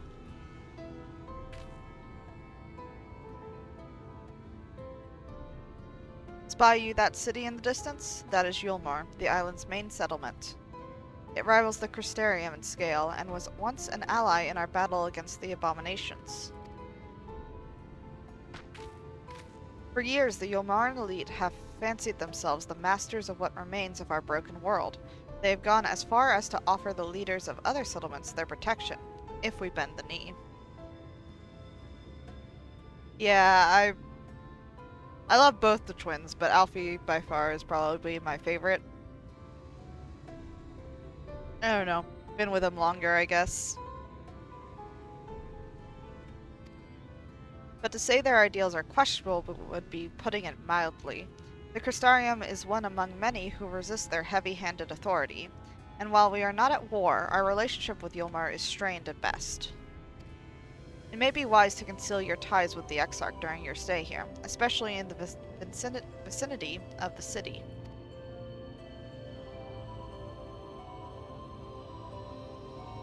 I'm glad we understand each other. Now, the Exarch has instructed me to divulge a secret that should make finding your friend a good deal easier. Listen closely.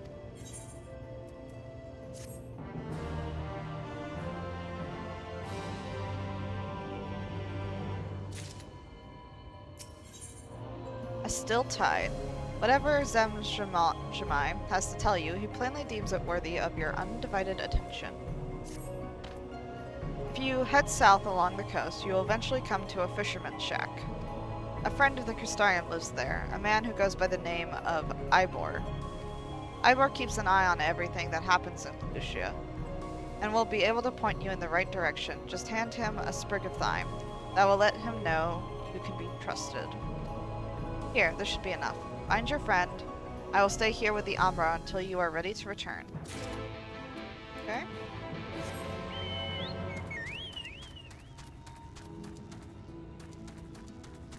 Enemies. They're gonna attack me.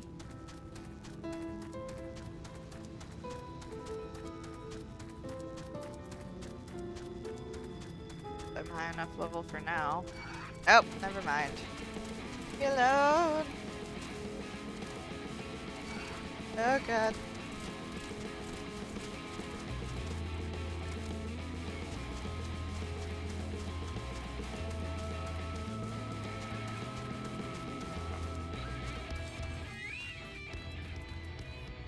Ivor?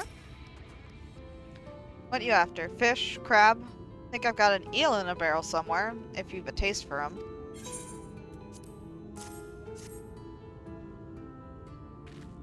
Ooh, I do love a bit of thyme. Chuck some in the pan, and it's like a bloody festival of flavor. Now, what is it I can do for you? Can't say as there's been any major upsets to report these past few weeks. Alphino, eh? I know the one. Our young champion of the downtrodden. Gilmore's richer than all of Norvrandt's put together. But it's a different story for them as live outside the city. Must spend every waking moment just trying to stay alive, which makes your friend's dedication to helping others stand out all the more. I can hazard a guess as to where he is now. Get a message to him, but you'll need somewhere quiet to meet, away from prying eyes. Make for Stilltide. That's the fishing village just up the path there. You're looking for a rundown excuse for a tavern the locals call the Leaky Keel. Wait there and I'll see that Alphino joins you. Okay.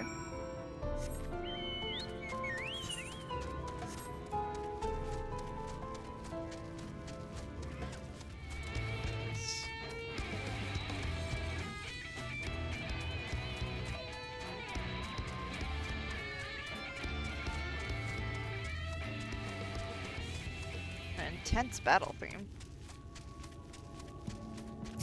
Right.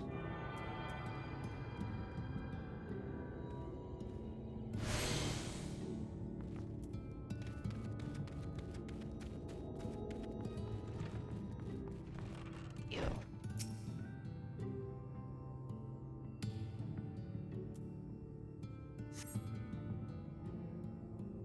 This your first time in a tavern? It's customary to buy a drink if you mean to loiter.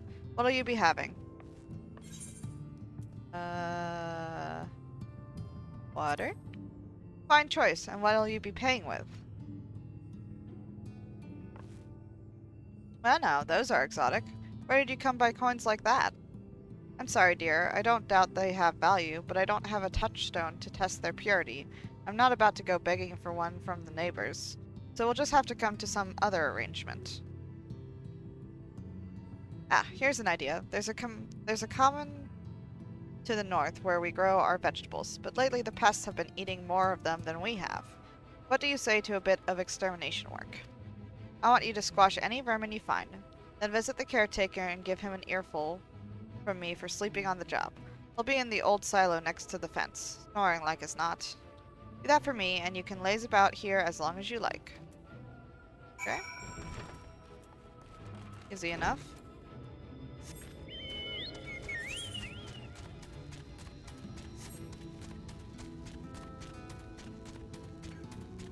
That. Like a frog machine?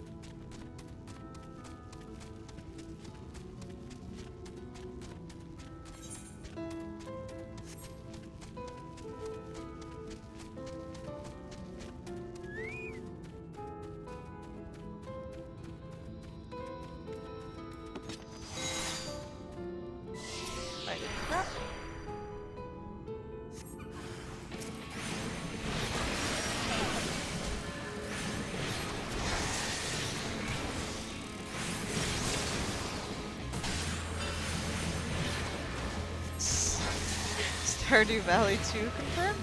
Wait, are you for real? Was that actually confirmed?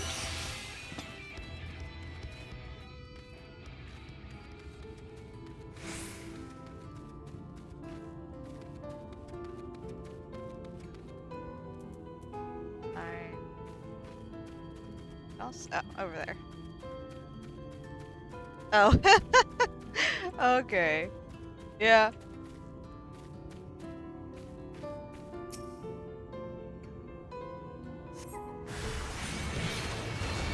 I love Stardew Valley myself. I'd be excited if you made some sort of sequel to it. Not that I really think you can make a sequel to that sort of game.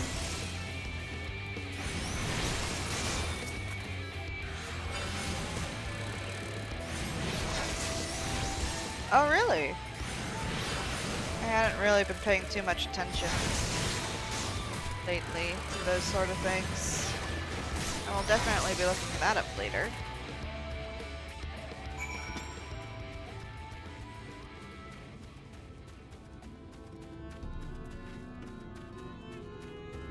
Our door. No response. Maybe you need to knock louder? Okay. No response. Perhaps the occupant is hard of hearing.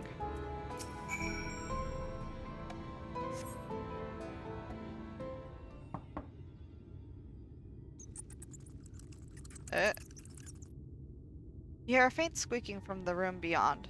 Time to burst in and save the day, brave adventurer. What? No one is home, and judging by the lack of furniture, they haven't been for some time. The gnawed scraps of vegetables on the floor suggest rats have taken up residence in their absence. Huh.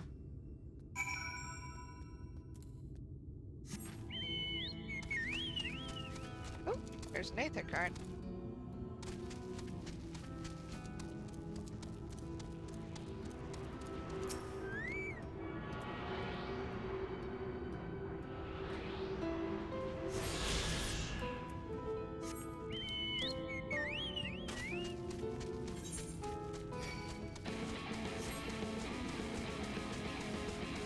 Hello, good tail.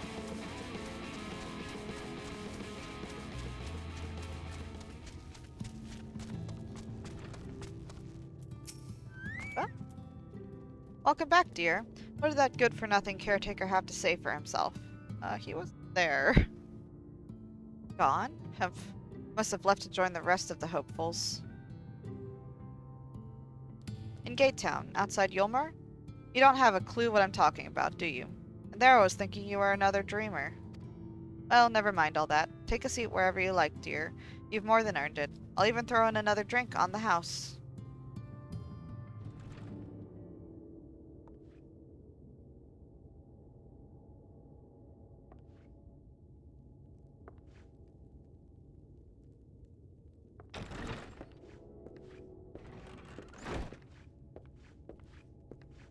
And how is business today, Mistress Theva? Yay! Delphino! Oh, frenetic. Look, I have a new customer.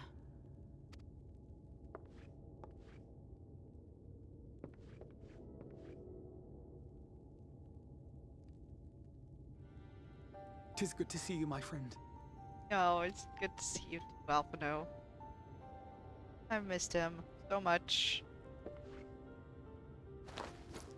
The barley seeds you wanted. They should produce a better harvest than the last. Oh. What, just like that? Oh, Alphino, you really are a dear. Well, I'd best be tidying up some of those empty shacks before the pests move in. Keep an eye on the place while I'm out, eh?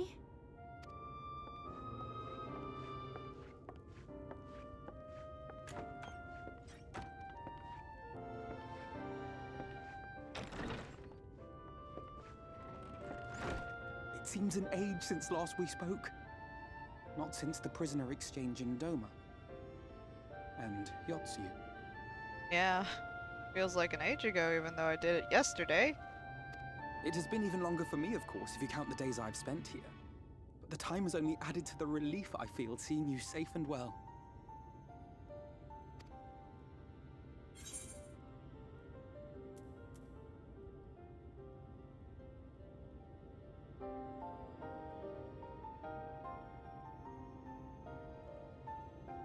Yeah, I was more worried about you.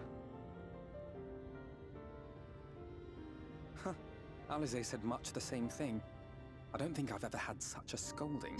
But I believe an exchange of news is in order. Come, tell me of your arrival and all that came before. Quite the story.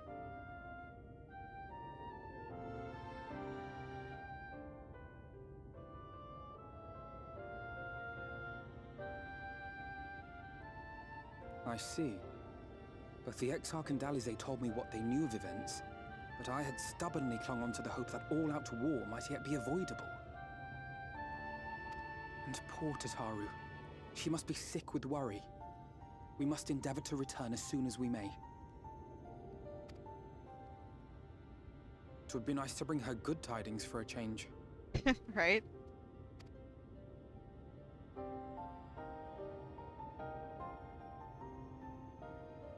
But before we bid this world farewell, we must first ensure that it is not rejoined to the source.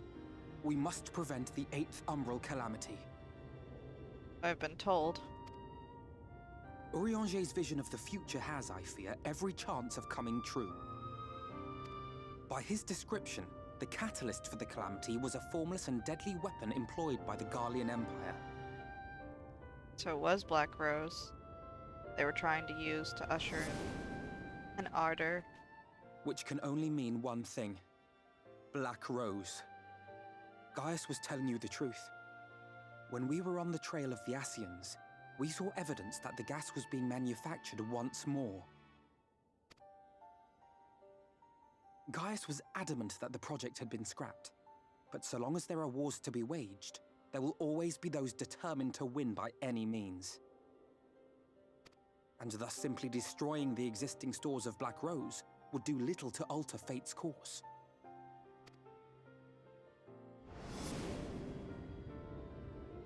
In that sense, our involuntary journey here to the First was something of a boon. Together with the Exarch, we've developed a theory as to how we believe the rejoining will be set in motion. I'm sure Urianger himself will cover the subject in more detail. But I can tell you the process requires that both worlds, the Source and the First, be facing an existential threat. One being Sin Eaters, of course. They are a menace that I would dearly love to remove, and not just to avert a calamity. I may be a stranger to this world, but I will not stand idly by and let innocent people be slaughtered. Yeah, I know. That is what brought me to the gates of Yulmore.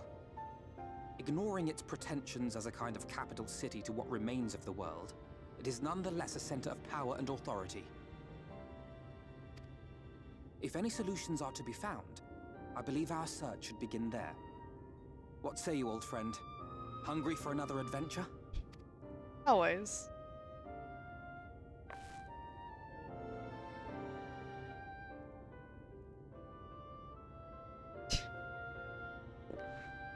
And so we take to the road once more.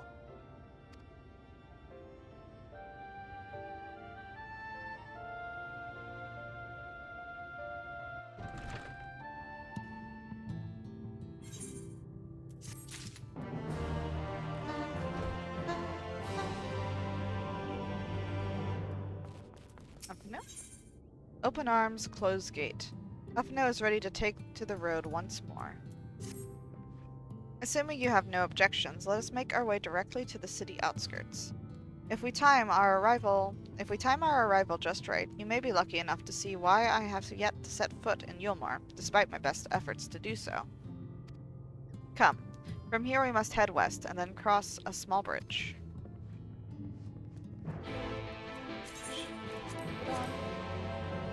Got.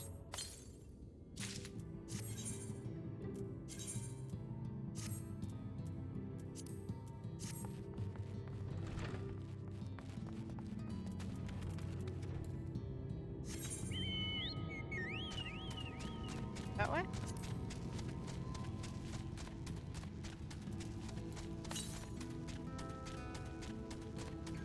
Oh.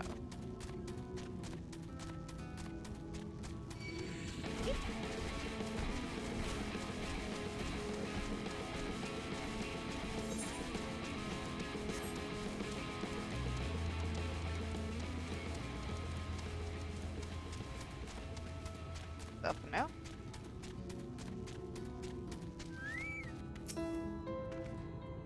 Lucia seems peaceful, does it not? Almost familiar? I had a similar impression of the Crystarium. Even in this distant world, people are much the same. To think that whenever a calamity struck the source, a reflection such as this one, with all its culture and history, was being erased from existence. No, get away from me! Over there. Quickly, someone's in trouble.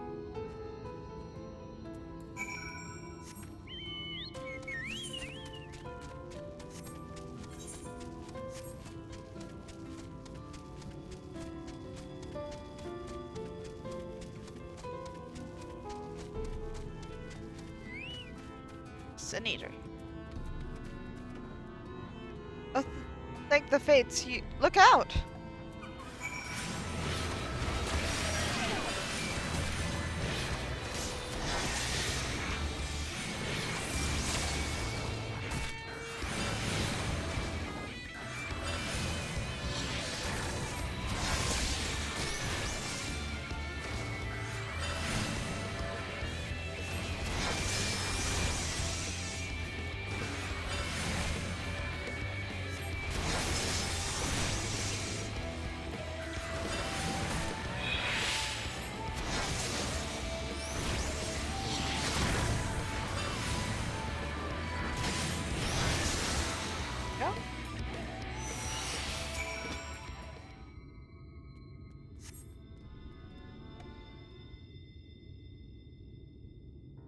My poor heart. Thank you, young miss. Ah, there you are. In my haste, I lost my bearings, but I see you have the situation well in hand. Fine work. Are you all right, madame? Just a few bruises from where I fell. Nothing compared to what was in store for me before this brave soul came to my rescue. I honestly thought I was done for. My feet are not as swift as they once were, and I know there was no one left to hear me scream. Not that I let that stop me. I should probably leave my old house behind and queue up outside at Yulmore with the rest of them. Doubt those fancy lords and ladies would welcome an old crone like me. Still, even a shack near the gate has to be safer than staying here. One would hope. Either way, I suggest you avoid wandering alone, lest you make the Sin Eater's task any easier.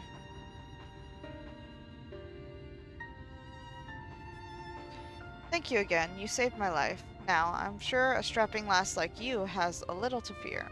But I won't linger long in this place. There's not to be had here but cobwebs and memory.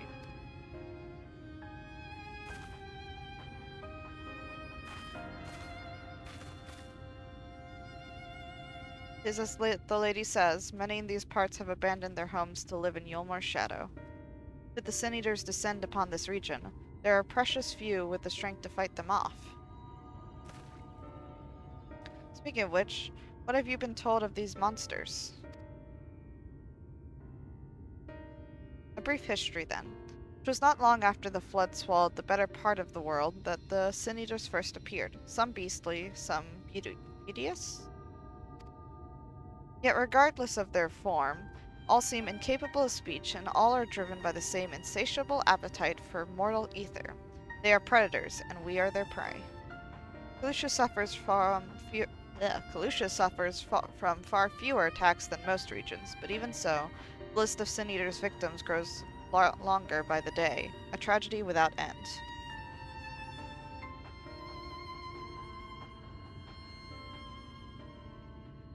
Still, we have won a small victory this time at least. Now, shall we press on?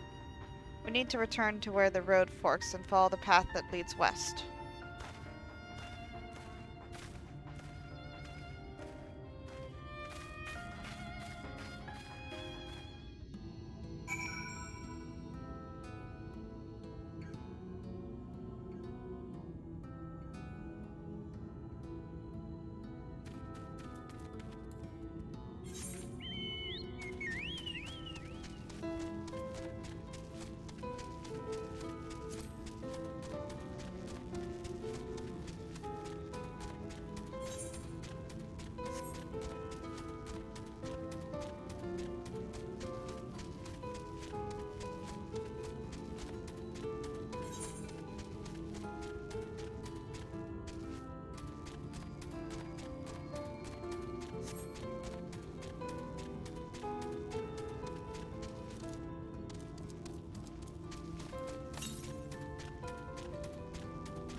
What the?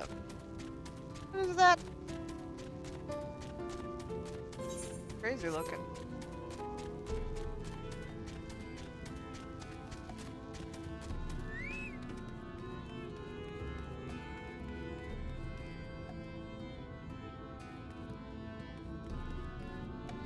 Nothing up. And here we are.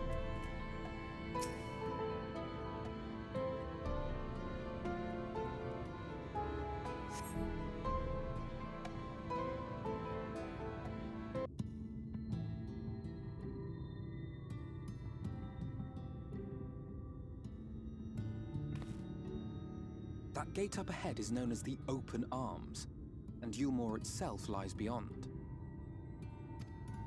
This, meanwhile, is the aptly named Gate Town, the dwelling place of the many desperate souls who hope to be chosen to live in the city proper.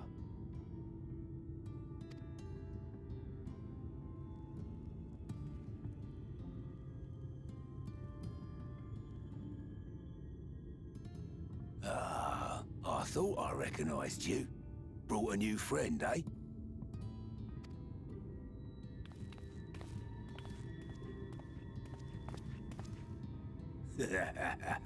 I'll bet you got a trick or two up your sleeve. Maybe even 3. Care to show me? I don't like the way you're talking to me. She's not here to compete. Leave her be. What? I was only making conversation.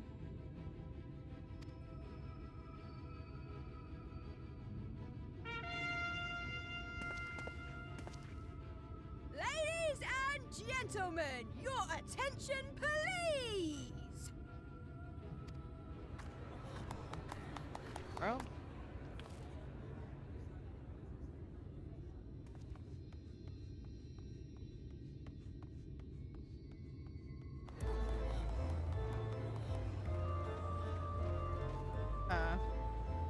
Greetings to our hopeful petitioners, one and all. Yulmore extends its warmest regards.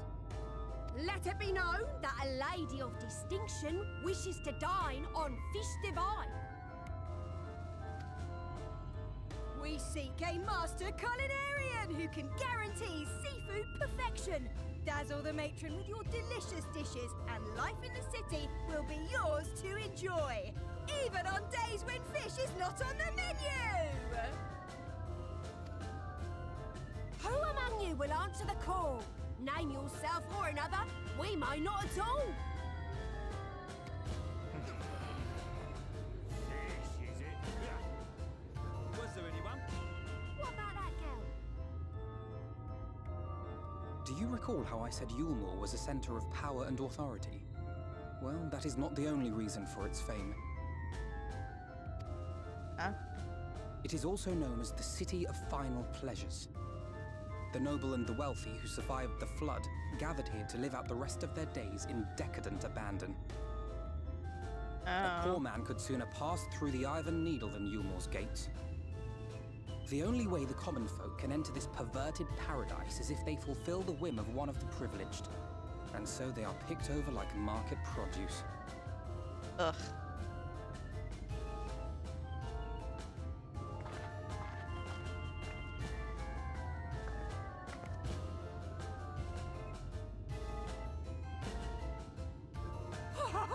What a catch! We'll not be throwing this one back. Having seen your all too obvious charms, we welcome you with open arms.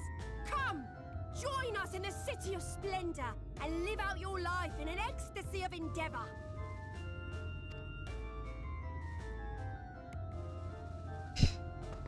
Bye.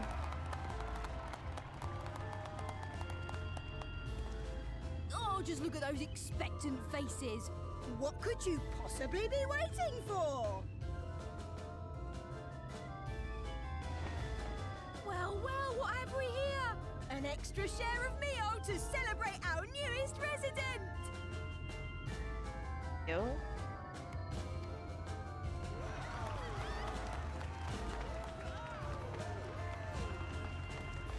For you. Ah, look! Enjoy! Thank goodness. Over here! Meal is a foodstuff which Yulmore routinely doles out to the people of Gatetown, and apparently a staple for its citizens as well. Many here rely on it to survive in these times of scarcity, yet the whole arrangement just seems... Really not good. well, let's just say it leaves a bad taste in my mouth. A lot more than just a bad taste.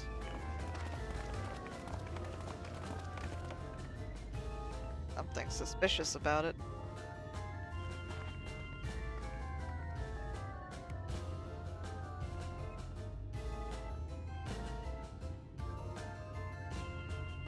That's not creepy.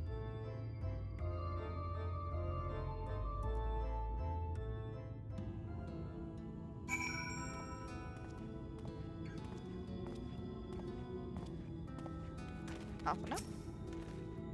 Now you understand why my attempts to enter the city have thus far come to naught.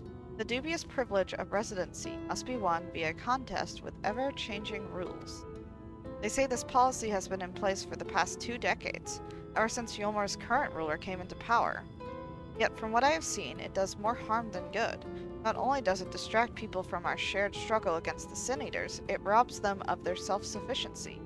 I have tried to propose ways they could improve their lot, but my words invariably fall on deaf ears.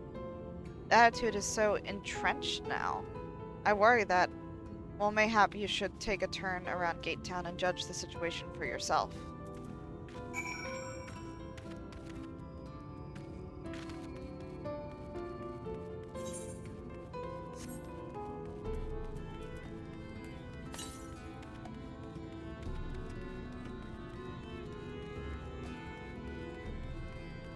Grand Baluke.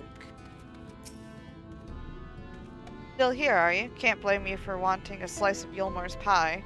If you ask me, you shouldn't ditch that sour-faced... if you ask me, you should ditch that sour-faced brat and make a home for yourself here. Gatetown's not much to look at, but at least it's safe. And the meal is the best thing I've ever tasted. Look very good to me.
Hands up. Oh, bubbling cooked pot.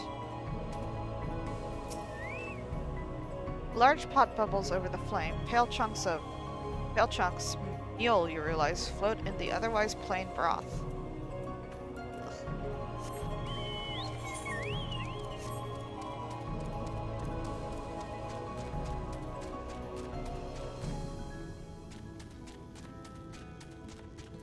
Preoccupied petticoat. Just look at it. Can you imagine a more beautiful city? Every day I dream of the life that waits for me inside those walls. Oh, will they ever pick me?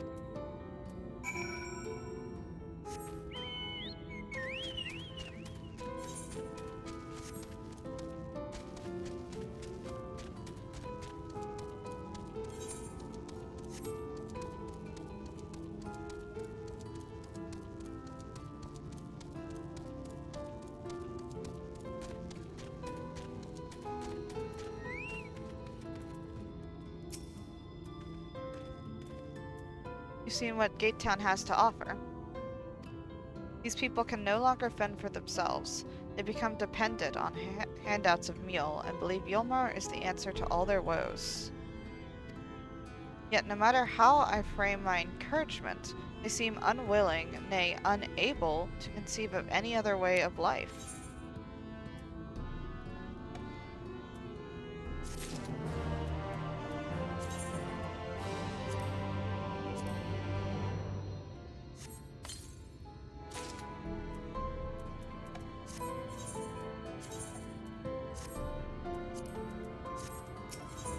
A fickle existence. Alphina wears a look of profound disapproval.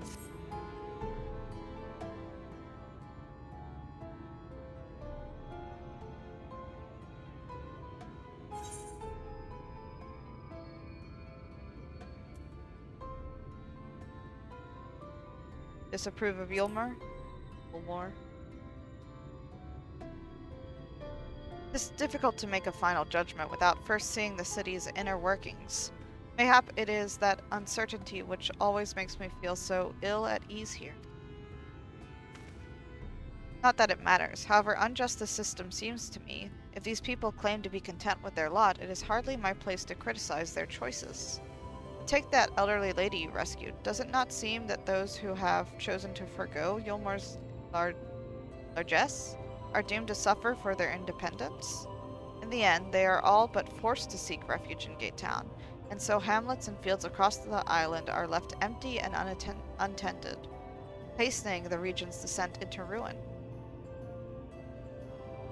Nay, I am not convinced that Yulmar's generosity truly serves the best interests of Kalusha's people.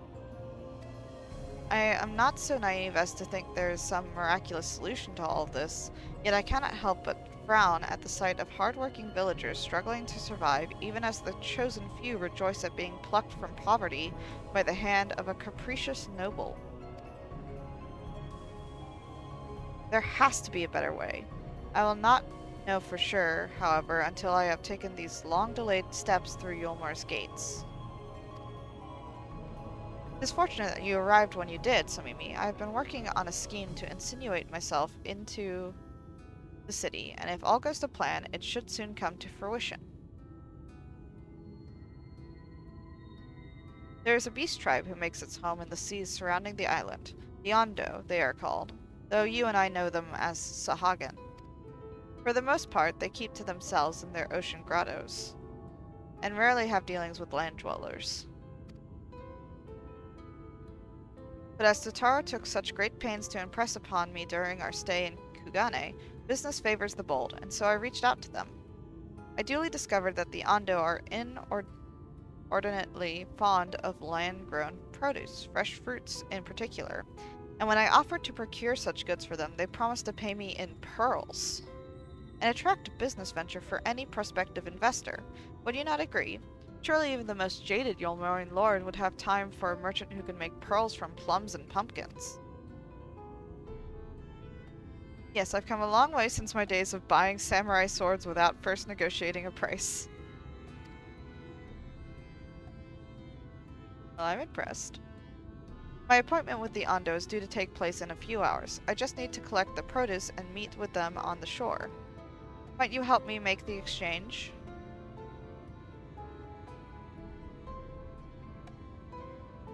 Excellent. I should be glad of your company. First things first, then. We must pay a visit to Moshumo, my supplier in Wright. Come.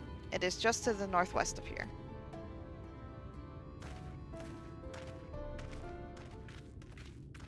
No? Someone's spying on us.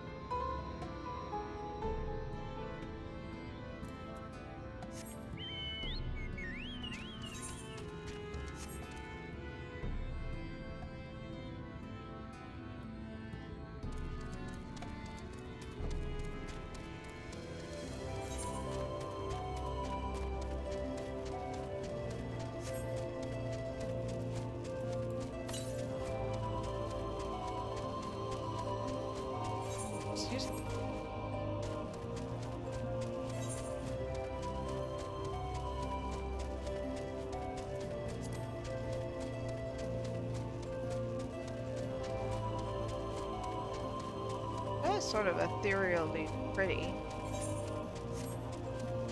Very bright. Everlasting light.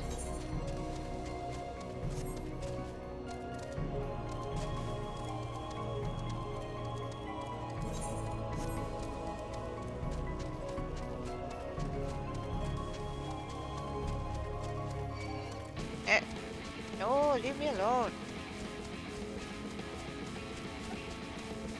Armor upkeep.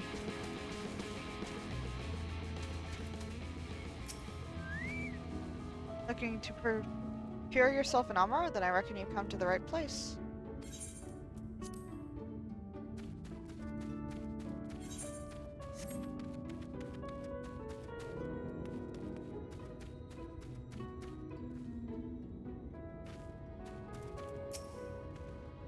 This is Moshumo, the farmer of whom I spoke. Aetheryte.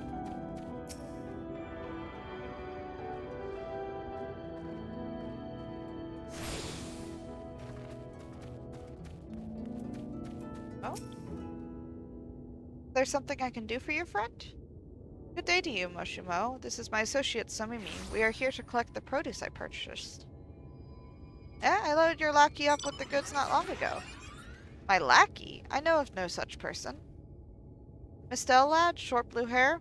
No? He said he'd come on your behalf, and since he seemed to know all the details, I just assumed. Found it, someone must have been eavesdropping on our conversation.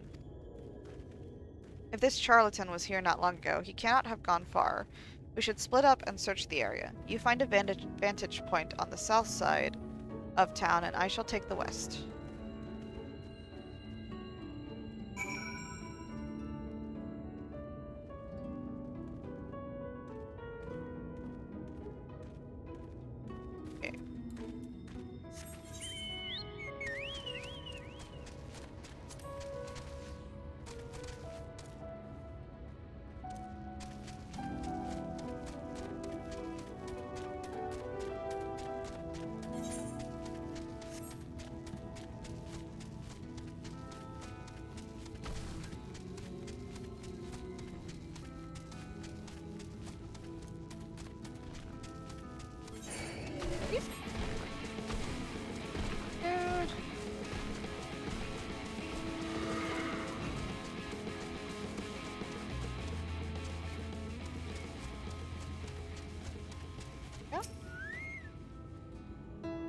the surroundings for the male Mistel with short blue hair.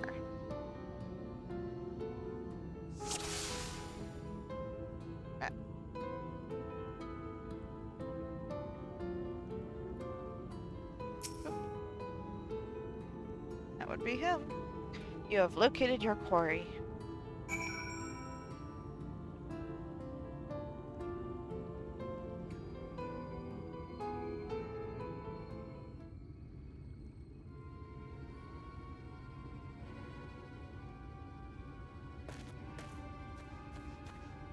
Somimi, any sign of him? Right over there. You have a keen eye. Let us move in before he makes good his escape. Okay.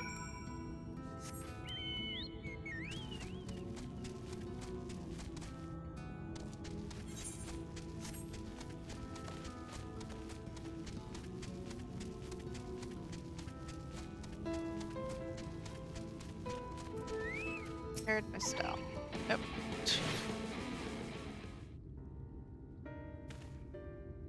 There you are.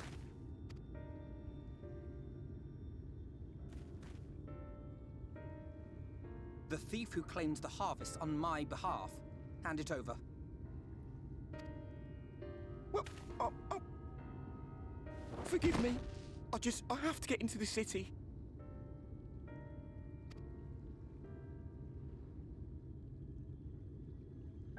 I have no family and all my friends have already been chosen. Oh? No one here gives a damn about me. When the meal gets handed out, I'm lucky if I get a smell of it. No matter what I do, they won't call out my name. I'm so tired, I'm so bloody hungry. I thought maybe I could steal your idea, get in that way.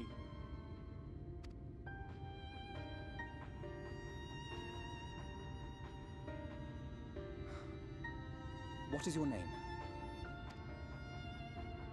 Kai Shear.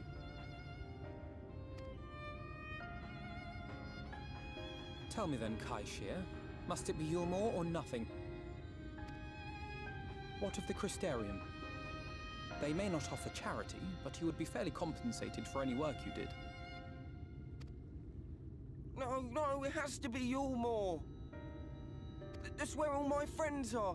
We made a promise that we'd live together in paradise.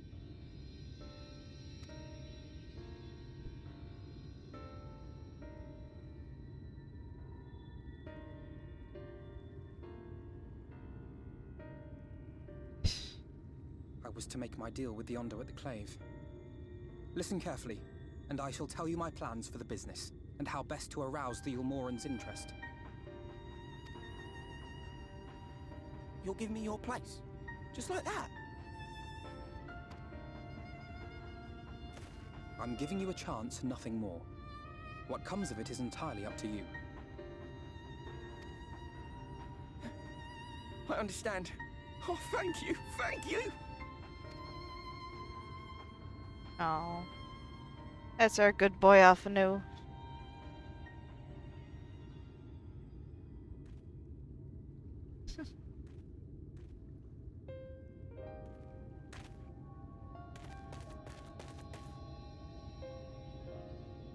This was but one path.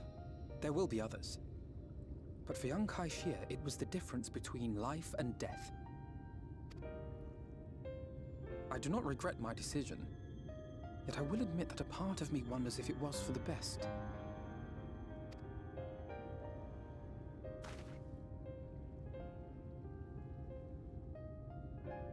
We strive to bring swift salvation to this world, that countless lives might be saved, not least your own. Even if it came at the cost of one man, should I have forged on regardless? No.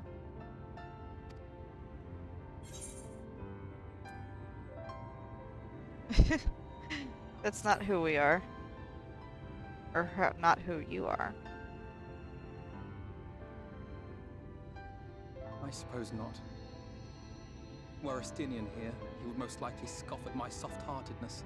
Same old Alf, you know. Ever the slave to sentiment. That's a really good impersonation. But I thank you for your kind words nonetheless. Let us see to it that both these stories have a happy ending. Yeah. Shall we return to Wright then?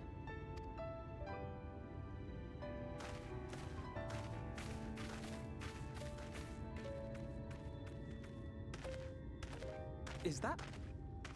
Huh?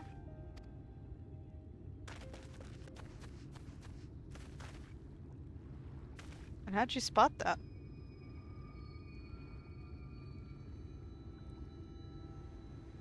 I can't be sure, but I think someone's in trouble.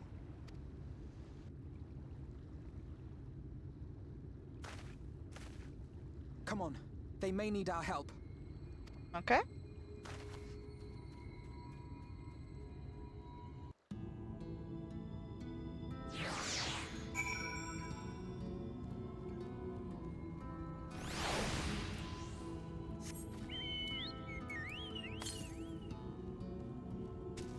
East.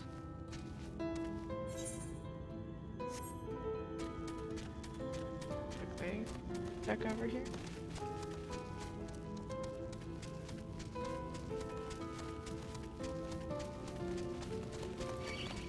Oh my goodness. Hello. East. There we go.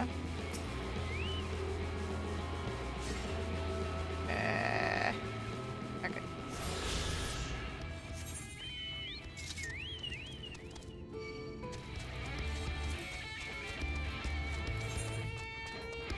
Oh.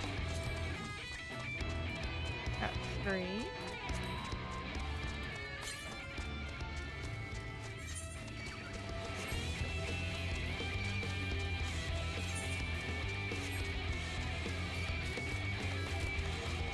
They just won't stop.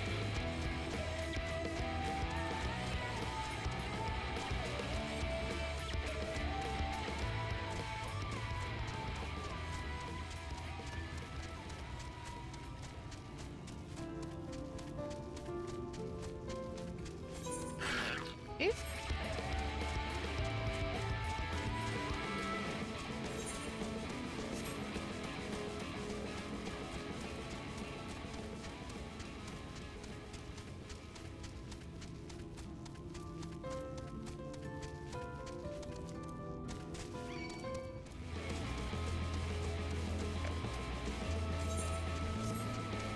down this way.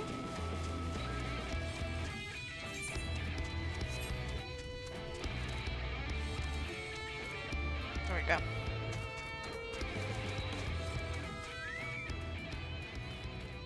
Nothing up. Here, he's breathing, I think, though he won't last long without help.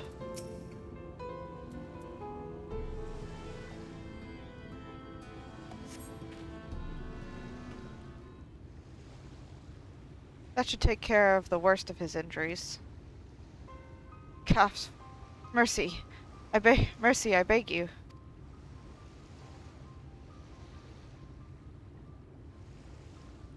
Breathe easy, sir. No harm will come to you here. Poor man is shivering. Pray keep an eye on him while I get a fire going.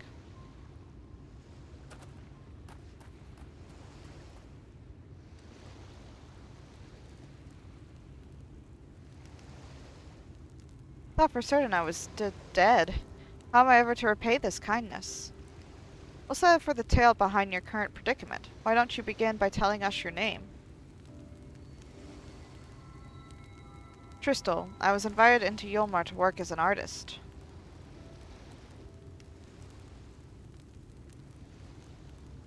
A wealthy couple took me in to paint pictures for them, but when my style proved contrary to their tastes, they just as quickly turfed me out onto the street.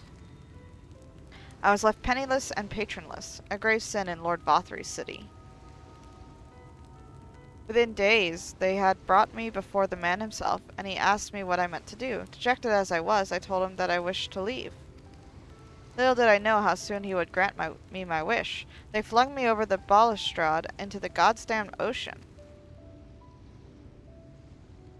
From up there? How are you not dashed into pieces? dashed to pieces. Don't ask me. Luck, I suppose. Though if you hadn't found me when you did, it wouldn't have counted for much. Monstrous. And the citizens condone such barbaric punishment? Oh, without a second thought. When Lord Vothry passes judgment, no one so much as blinks, let alone argues. In Yulmar, his word is law.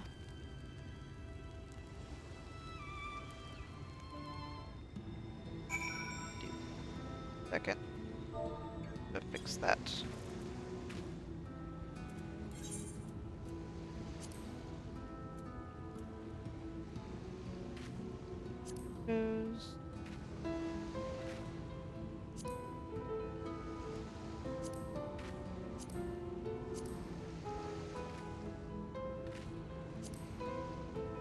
There we go.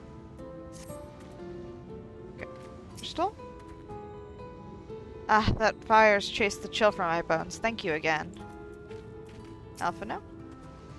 The more I hear about Yulmore, the more determined I am to see what waits within its walls. I shall bend all my thoughts towards securing another way into the city. There must be something we can do. But first we should convey Tristal to the shelter of the village. Fire or no fire, he needs to be out of this chilly coastal air. A way into the city?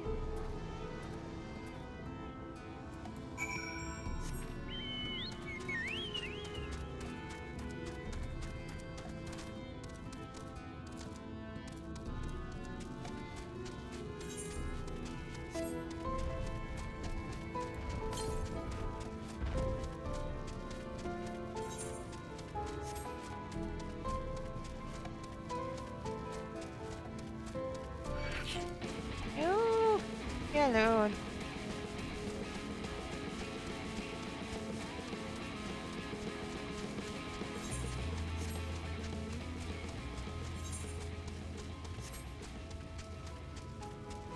There they are.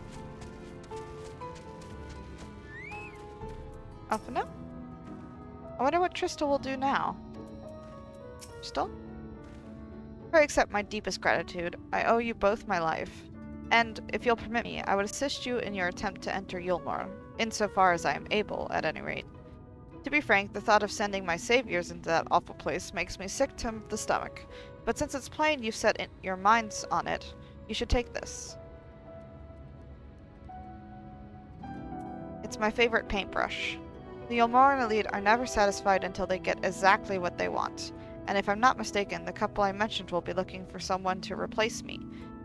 If you make a show of owning such a well-used brush, you may be able to convince people you have a talent for painting. Are you certain? This is your livelihood. We cannot deprive you of such a treasured possession. I give it gladly after all you've done for me. Besides, I don't think I have the heart to paint anymore. As to what I'll do instead, I honestly haven't decided. But I shan't stay long in this place, not with that city brooding over me. Nay, I'll move on to new lands and a new profession. And I'll keep you in my prayers from now until my dying day. Wow. Stop. Should you make it into the city, have care what you say and do. I wouldn't want you to save my life only to lose your own. Alphino? City of Final Pleasures. Alphino weighs the brush you received from Tristal, deep in thought. They say kindness is its own reward, but Tristal has repaid us with a gift as timely as it was unexpected. We will, however, need to act upon his advice before another painter steps in to fill the vacancy. Thankfully, I do have some modest skill with a brush. Nothing approaching that of a true artist, of course, but enough to play the role, I would hope. As for you, well, if you don't mind taking a subordinate role, mayhap you could pose as my assistant? Sounds good. Then it is settled. All we need to do now is return to Gate Town and await the next appearance of those vile jesters. Away we go. Oh. New quests.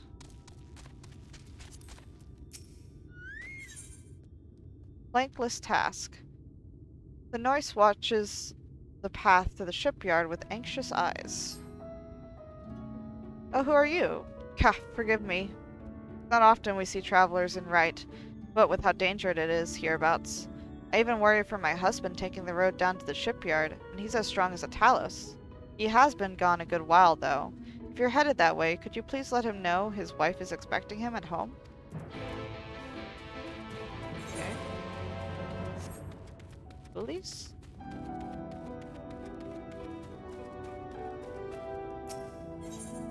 Village of Woe. Ulysses appears to have been awaiting your arrival. Excuse me, but you're the Lady Alphina was traveling with, aren't you? I'm sorry, I didn't quite catch your name. Ah, Somimi, how lovely to meet you. My name is Ulysses, and I'm the acting village mayor. I was hoping someone of your talents would pass through right before long. The thing is, I need to visit someone up at Stonegazer, but I'm afraid to walk the path alone. Do you think you could provide an escort? My thanks. I just couldn't bring myself to ask one of the villagers. You see, there was an incident a while back where a veteran band of hunters was badly mauled. Simply mentioning that it's unsafe to wander outside the village these days would be enough to bring back memories of that grisly scene, which is why it's been so difficult to even bring up the subject. But such does not change the fact that the roads are indeed dangerous. Pray meet me on the path to the north, and be prepared to fend off the wildlife. Okay.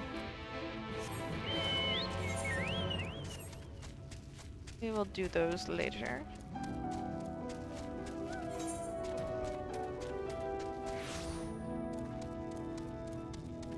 We're going back to Gate Town.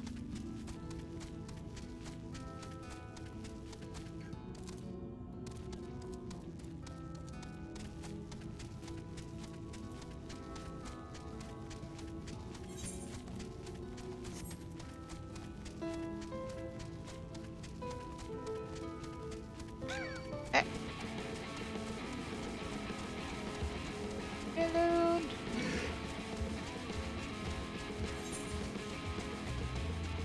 So many things to fight.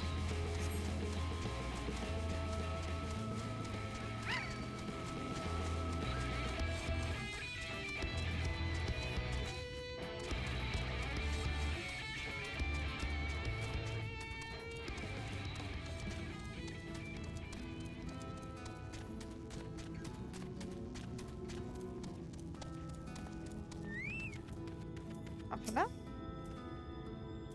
Now we wait. This should be as good a place as any. Okay.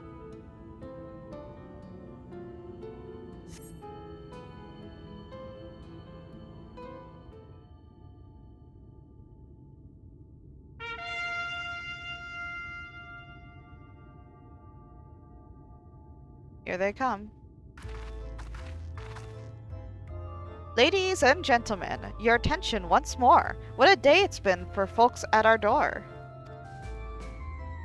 We've welcomed a peddler who made pearls from a plum, and now we've a place for a painter of a blom. So come along and don't be slow. It's time to let your colors show.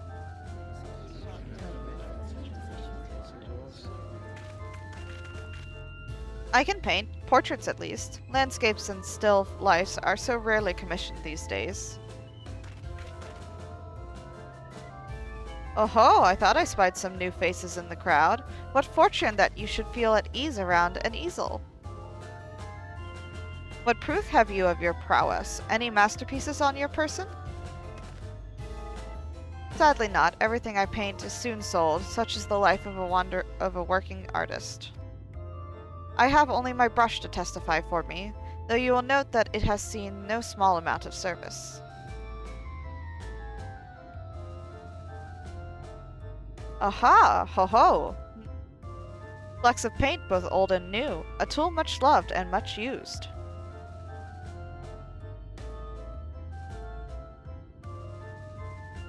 Not a prop to be conjured on the hop. Very well, come with us and we'll put those talents to the test.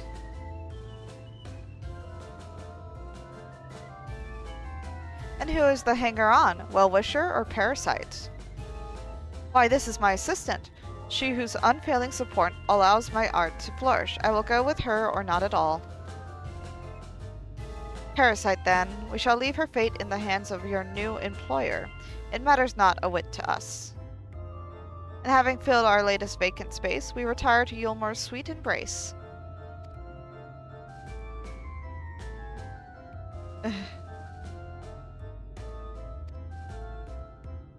Oh, mercy me, the mule! We almost took our leave without leaving a loving token.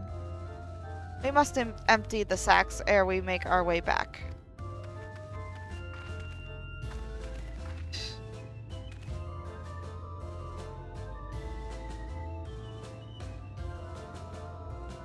So creepy.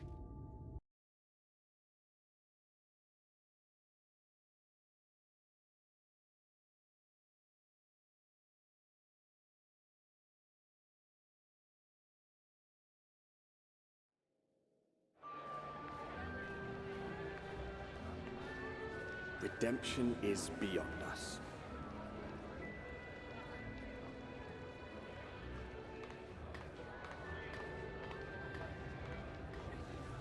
The lament of all but saints and fools, and the comfort of the lords and ladies of this accursed place.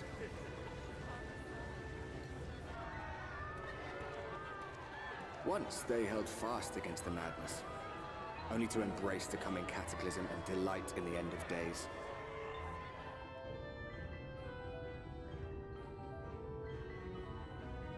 Yep.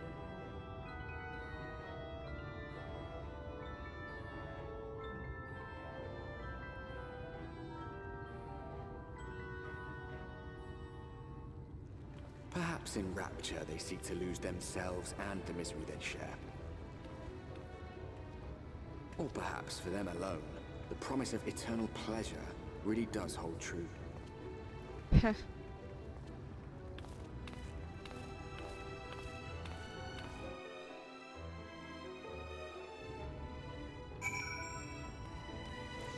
Oh, not for now. Gilmore, finally. Blue Jester? Looks even grander from this angle, eh? Eh? Welcome, welcome to the city of final pleasures. Feel free to weep at its magnificence. No, not even a single tear? Moving right along then. Our first task is to register you as residents, you know, make it all nice and official. We'll smooth the way, so you just need to put on your happy faces and head through to Joyous Hall.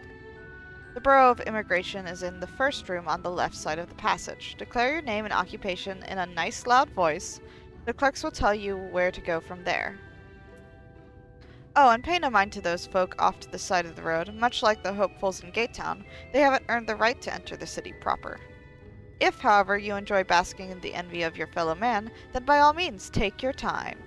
But why waste another moment? Go, enjoy the beginning of your new life in paradise.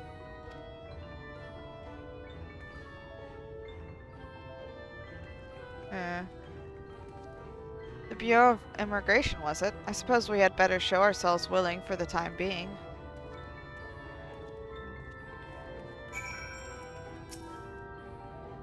Did you need something? What kind of place is this? It's called the Derelicts, after those hulking shipwrecks from the flood. I suppose these days there's nothing in the whole bleeding place that the name doesn't apply to. The buildings, the past, the people, all forsaken, just sitting here and waiting to rot. Oh, we survives, I suppose, like maggots in a corpse, feeding on whatever carrion we scrounge from the city, but live? No.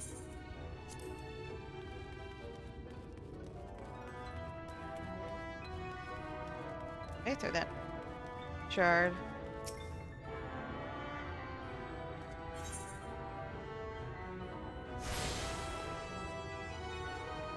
We'll go around and get those.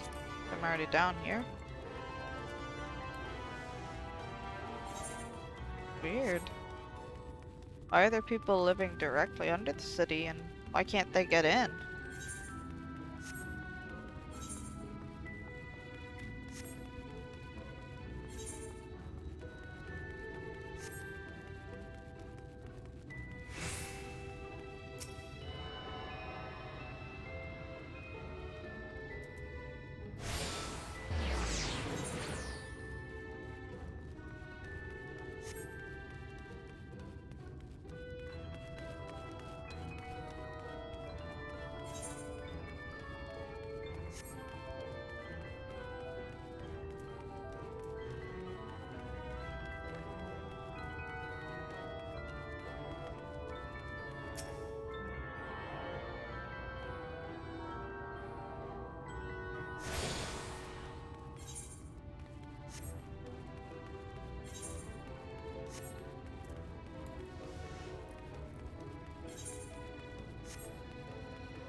Joyous Hall.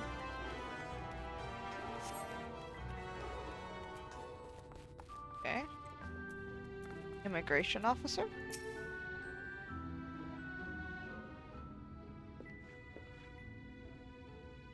Welcome to Yulmore, fortunate friends. May I have your names?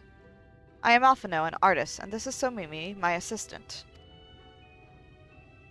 Ah yes, I was informed of your imminent arrival. We can forego the usual interview and begin processing your registration papers forthwith. Now, the citizens of Yulmore are divided into two classes.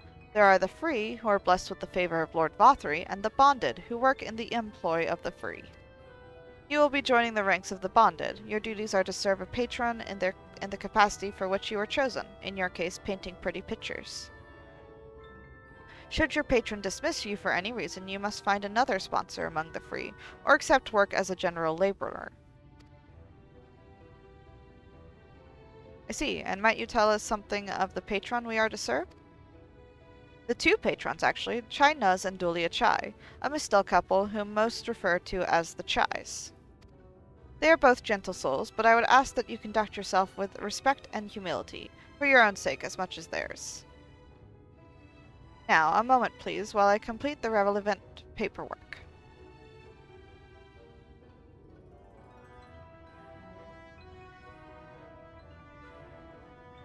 All in order, these are your registration documents.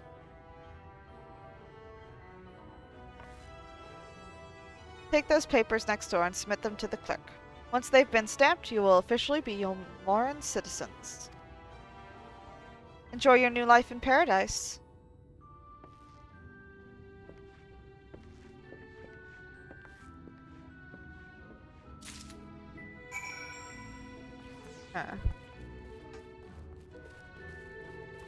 Registration? Welcome to the Bureau of Registration. Papers, please.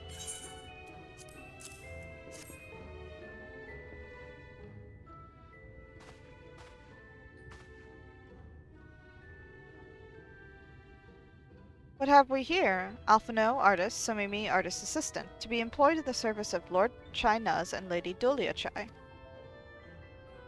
Yes, everything seems to be in order. Your registration is hereby approved. I think it best that we deliver you to the Chai residence before... Sniff. Oh dear. You smell hideous. Did you crawl here through a ditch? It's like an unholy miasma of dust and sweat and the musk of some unwashed beast. Well, proceed directly to the delusory next door and scrub yourselves clean. Use whichever showers are free. After you've rinsed away that stench, you'll want to splash yourselves with this perfume, liberally.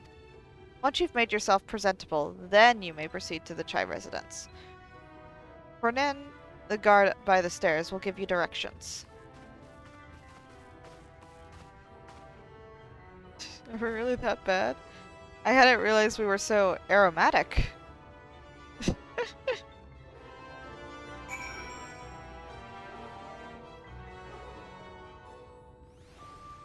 Time to take a shower.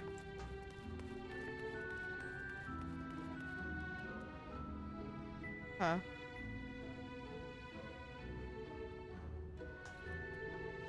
Okay. Shower time.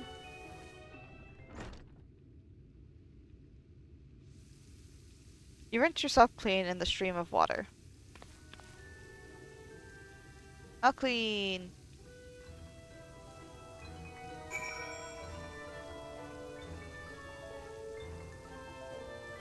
Gotta use the perfume. Oh. You apply the perfume as directed, and the delicate scent of roses fills the air. Alphino? Oh, you've showered and dressed already, have you? Is it not, that is to say, it seems rather exposed for one's ablutions, does it not? Alice would have been drying her hair by now. What would Estinian say? What would Estinian say?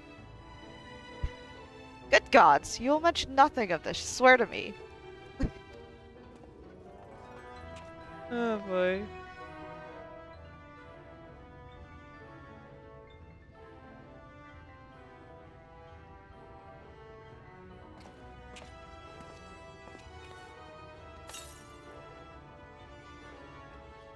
There we go. Well, that was bracing. I believe the lingering smells of the road have been successfully expunged. Shall we go and present ourselves to our new patrons then?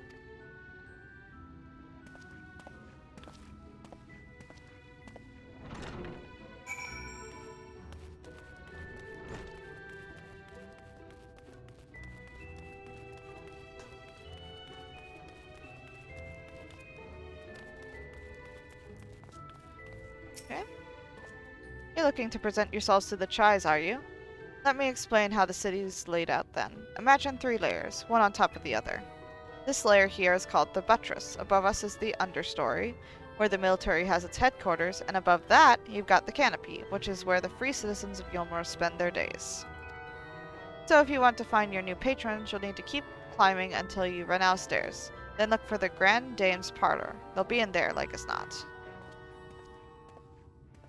Okay.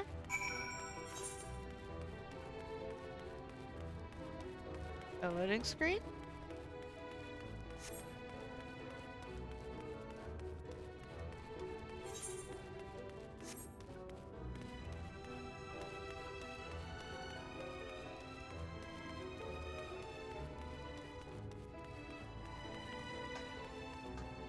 Go ahead and get the Ethernet over here.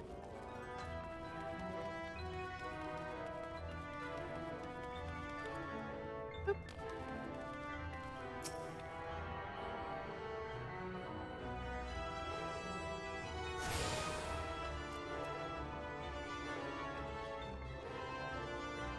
Oh? That was all of them? Pretty crazy.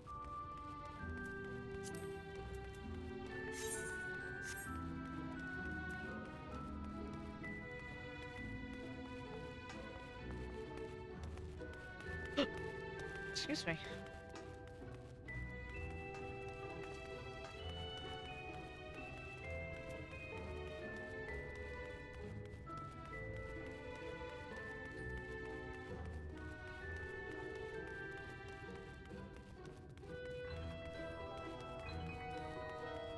Okay. Oh man. There's a lot of people here. Can I get the aetherite? According to the message engraved in the base, special permission is required to use this aetherite. What? Boo.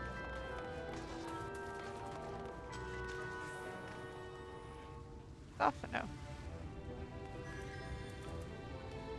Dinos? Well, what is it? Spit it out then. Will you not try?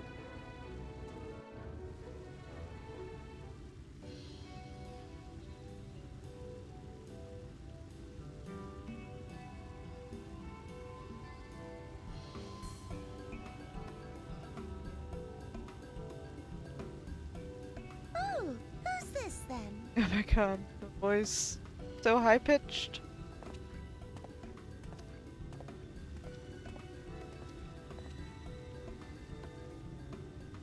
Lord and Lady Chai, pray forgive our intrusion. I am given to understand you were in search of an artist. Oh my god. An artist. Whoops. Whoops. Ah, you must be the new, Oh, I can't. There. Oh, goodness me! What an adorable boy! That silken hair, those pearly cheeks, oh, and you even smell wonderful, like a bed of flowers.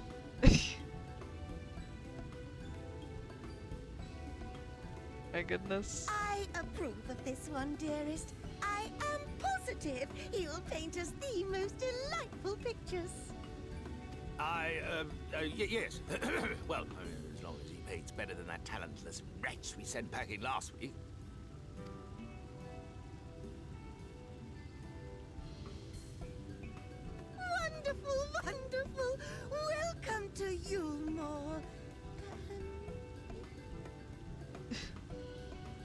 Alphino, if it please you, my lady. And this is my assistant. Oh my goodness. Oh my goodness. How long is he gonna keep talking like this? Yes, I am the assistant. Your assistant? I've heard of folk bringing in family members, but this seems a bit irregular. Aren't you a little young to have a protege? We are family in all but name, my lord. Though we share no blood, we have stood by each other through life's many challenges, resolved to prevail together or not at all. Of all people, 'tis she who best understands my work. With her unique insight guiding my hand, the art I create is sure to satisfy your expectations. Oh my goodness. Once the picture has begun, of course, I shall have no need of constant encouragement. And so I wondered, rather than her being in your way, might it then be permissible for my assistant to explore the city she has so longed to see? Oh my god. Out of gratitude for her priceless contribution to my art, I thought it only fair that I make this humble request on her behalf. Oh my god. Oh, did you ever hear of such devotion? Of course your assistant must have her wish. She shall be free to roam to her heart's content. Oh my goodness. Isn't that right, darling? Oh, yes. Yes, of course, dearest. Quite right. Oh my god.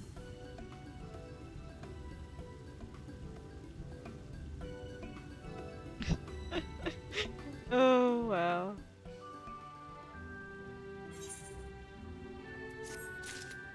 Hey. Nothing. Yeah. My wife has given her permission, then you need not seek my say-so. All I ask is that you behave yourself, draw no attention, and be respectful at all times. Yeah? Off you go, the city is yours to explore. Oh, but do be careful along those outer walkways. I should be most upset if you were to slip and fall. Alphino? Free to sightsee.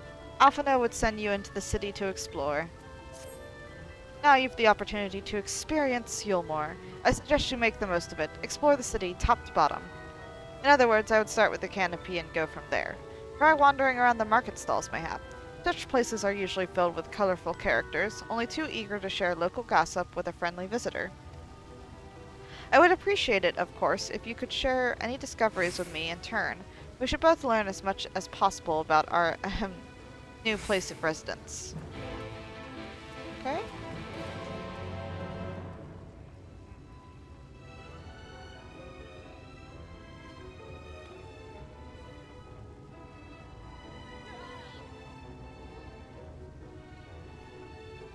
Ba-dum. Let's see here. Amiable maiden, what do you have to say? Oh, hello there. A fresh register, are we? You seem a little lost. Well, 'tis lovely to make your acquaintance.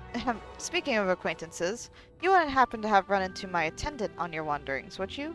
Big, strong lad, long hair, tied back. He was escorting me on a shopping errand when I realized I dropped my handkerchief, and now I've been waiting here all alone while he's been off searching for it. I'm not terribly fond of being alone. If you do see him, I would be obliged if you could pass on this message. Forget the silly handkerchief and return to my side at once. Okay. Could he be?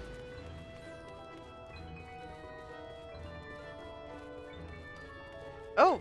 Oh my! You okay, sir?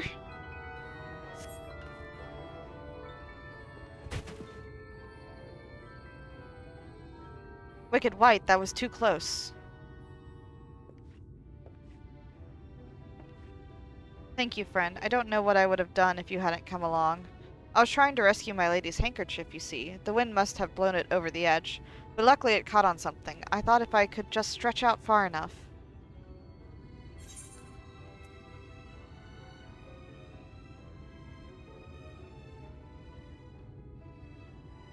Huh. You risked your life for a scrap of cloth?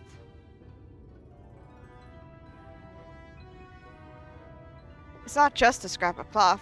Not if it belongs to her. I would risk my life and more to spare my mistress but a single moment of sadness. When I first came to Yulmore, I thought only of improving my lot in life. But there was so much more to this city than wealth and plenty. There is no war here, no conflict. The residents all treat each other with warmth and respect. My mistress has been ever so kind to me, and I can think of no other place in Kalusia where I could possibly be happier. Sorry, I might have gotten a bit carried away. I find it hard to stop when I start counting my blessings these days. Please, you should come with me to meet my lady. Once she hears of your deed, you'll be witness to her generosity firsthand. What? Lonely, you say? Curse my clumsy feet. I must return to her immediately.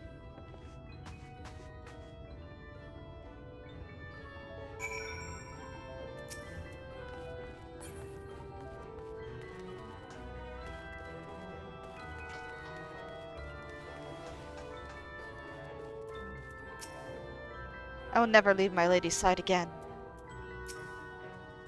My attendant told me everything. I'm so very grateful you were there to offer your assistance. You value him highly, then.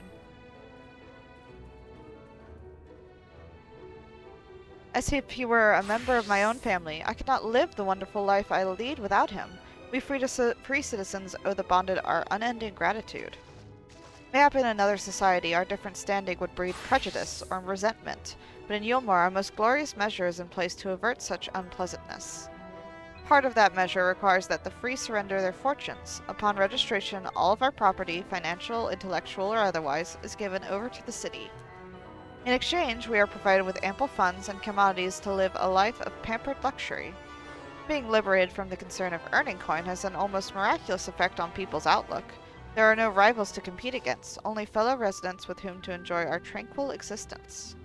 Now, if you'll excuse us, I must see what the markets have to offer as a reward for the return of my handkerchief. Oh, and I've not forgotten you, of course, our courageous messenger turned rescuer. A taste of honey. The amiable maiden appears suddenly concerned.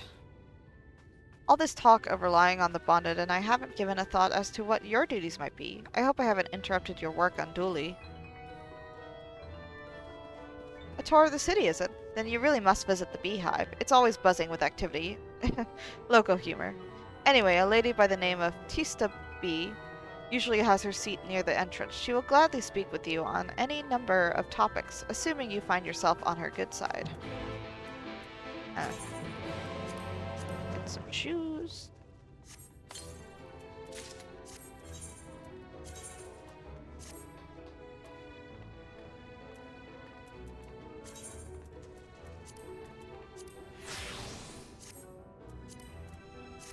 There we go. Beehive.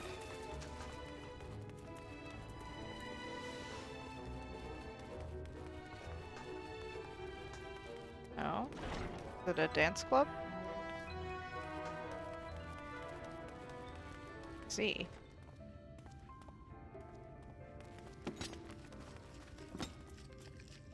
Mr. Bee?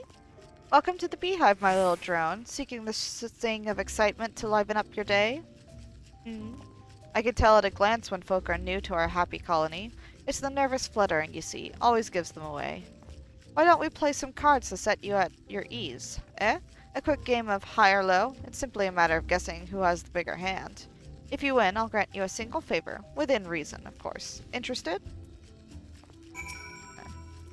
Ready for the game of high or low, then? What are the rules?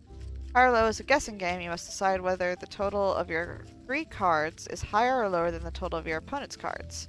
The deck holds 9 cards, with the pictures printed thereon representing the numbers 1 through 9. Each number appears only once in the deck, so there are no repeats. If you guess correctly, then you win the match. If both totals are the same, then another hand is dealt. Okay, let's play. Good for you. No time like the present, I say.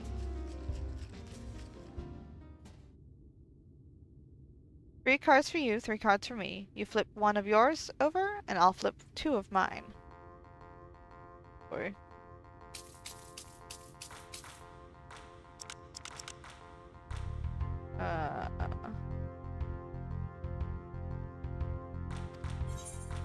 Hi. Going with high then. Right, let's see what we've got. My card add up to 7 and you have a total of 23. Yeah, win.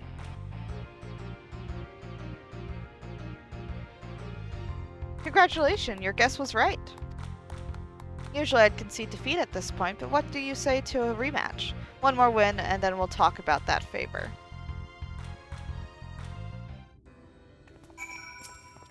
Another match of high or low? Come now, little honeybee. We all need our diversions. Okay. That's the spirit. Let me sort out the deck. There's 3 cards for you, 3 cards for me. You flip 1 of yours over, and I flip 2 of mine.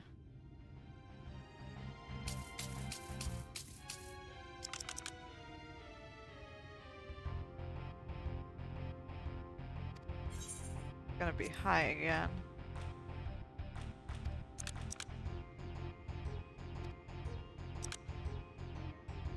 Oh, I got it. Nice.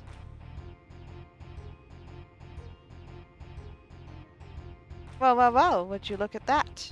I think you've got a knack for this, newcomer. Congratulations, victory is yours, as is the prize I promised. Okay.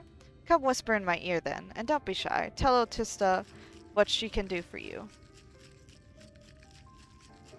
That's all? How delightfully wholesome. But if knowledge is what you want, then that is what you shall have. In my humble estimation, the most wondrous thing about this town is how safe we are from the Sin Eaters. They say Lord Bothry was born with the power to command them, which means no Yulmore need ever raise a weapon in defense of the city. Was that the kind of thing you wish to know? If your itch still needs scratching, you might get a few words out of Atharn over there. There's not that Merry Sot likes more than the sound of his own voice.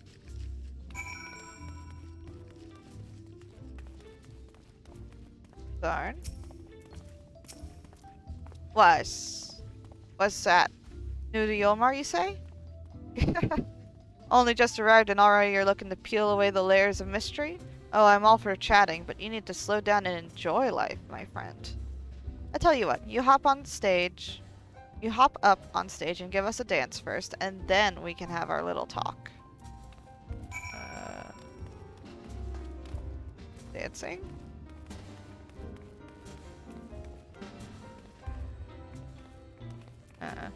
Okay.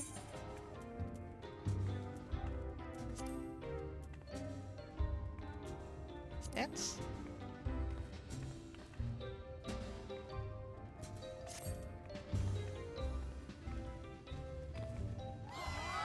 That's the way. Dance like there's no tomorrow.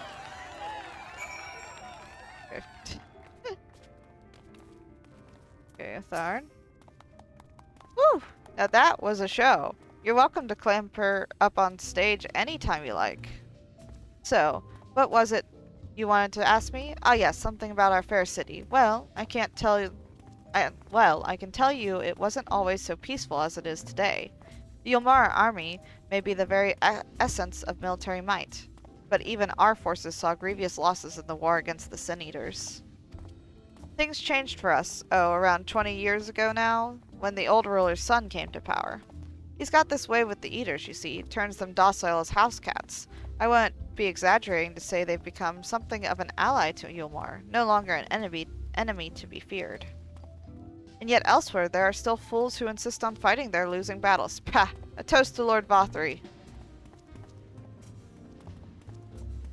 Gained a preliminary sense of the city. The Chais and Alfno will be expecting your return. Interesting.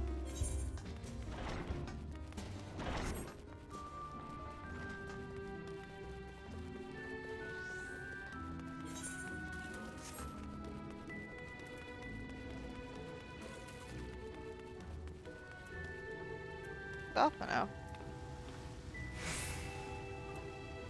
Try this. I asked the assistant. Was there something? Julia Chai? Oh, you've returned from your jaunt around the city so soon? You needn't have hurried back. Young Alphino has yet to put brush to canvas. One cannot rush good art, I'm told. Or good artists, apparently. Ah, finally.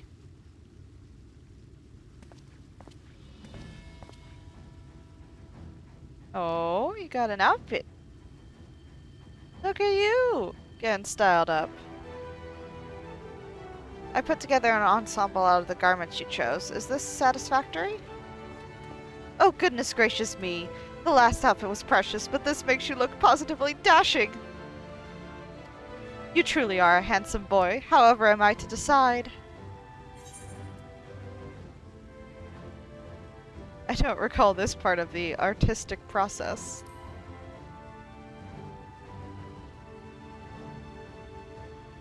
Exactly. The lad is an artist, dearest, not a dress-up doll. It's about time we set him to work for the reason we called him here. Must we? I do love a good painting, but I thought since we were enjoying ourselves so thoroughly... Well, I'd not... That is to say, as long as you... just make sure you give the lad time to prepare. We know he'll be upset if he's not ready to paint at a moment's notice. Whatever you say, darling. So, shall we pick out some jewelry next?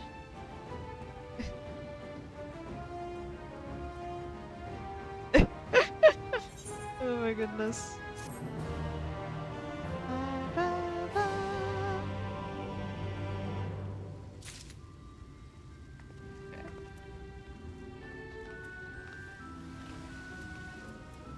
Julia Chai? I think Alphino looks simply precious in the more frilly fashions, but he seems the most comfortable in traveling wear. So I settled on his current wardrobe. It's not a common style in Yulmar, and I can just imagine the heads turning as he strides through the crowd. Okay.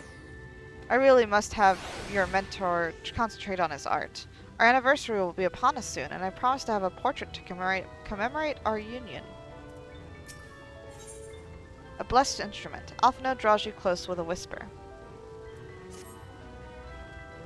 Lady Chai has a very particular sense of beauty, and apparently that extends to how I should dress whilst painting. But this obsession of hers works in our favor. The time I spend indulging these distractions is time you can use to continue your explorations. For this excursion, I'd like you to delve into the lair below us and sniff about the military headquarters. I'm sure the understory has its own tale to tell.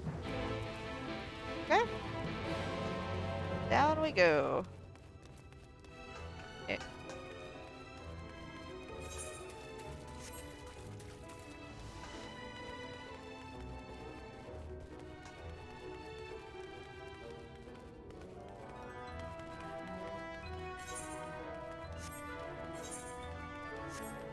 There we go.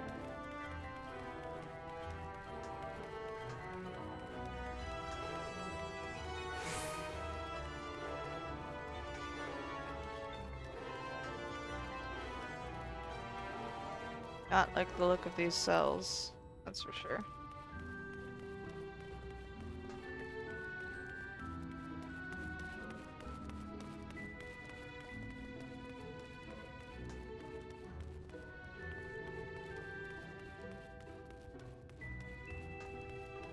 Yeah.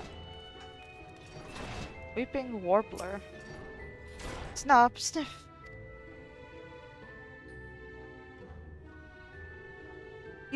You're one of the bonded, aren't you, like me?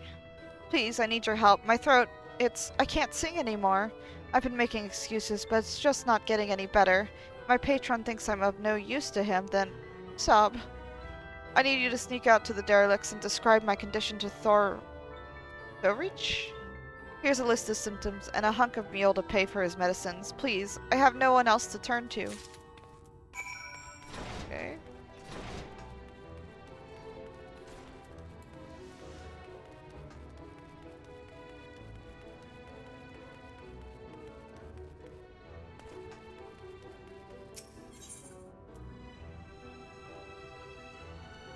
soil pots?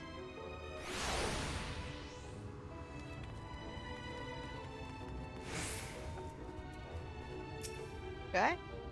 You need medicines, tonics, potions?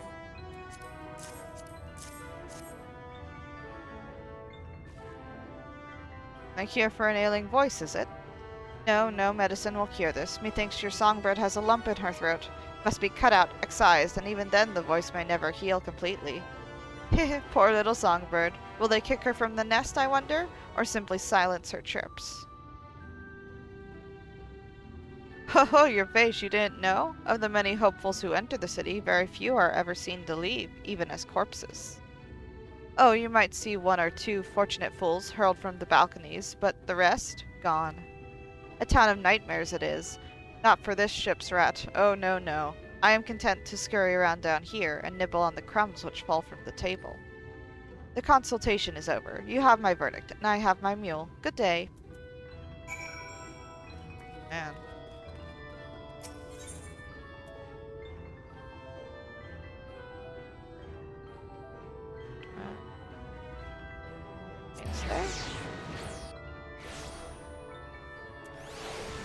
That's creepy.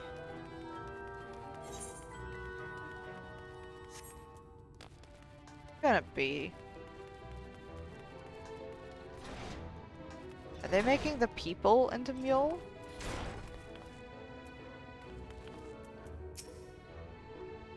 Did you get my medicine?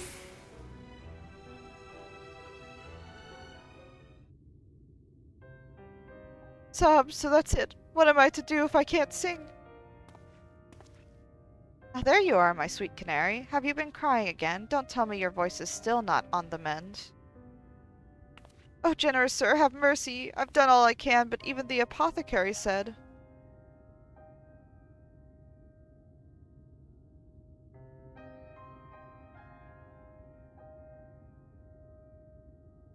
So you've been suffering all this time. I'm sorry, my pet. I hadn't realized your affliction was this grave, but you needn't fret. I'll not reward your hours of trilling by casting you out into the street. You are too kind, sir. But what use am I if I cannot sing? I fear the day I become more burden to you than treasure.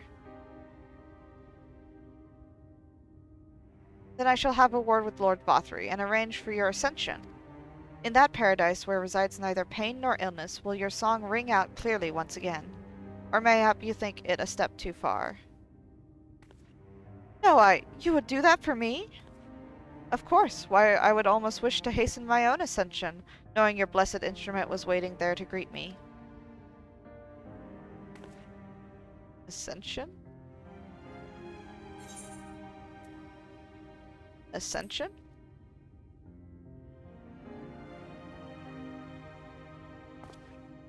Ah, you must be a new arrival. Allow me to explain.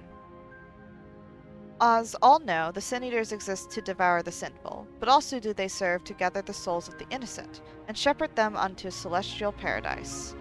It is through Lord Vothry that we learn this truth. It is through Lord Vothry's grace that the free people of Yolmor are destined to embrace salvation. We are blessed to spend our days surrounded by love and merriment, until at last we are called to our final rapture. Even the bonded may find a place within that host, should their patrons deem them worthy. Lord Vothry truly is a great man, isn't he?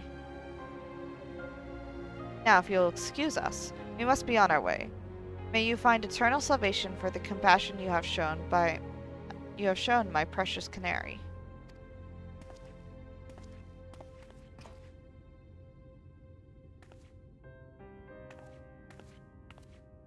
I don't like this ascension business either.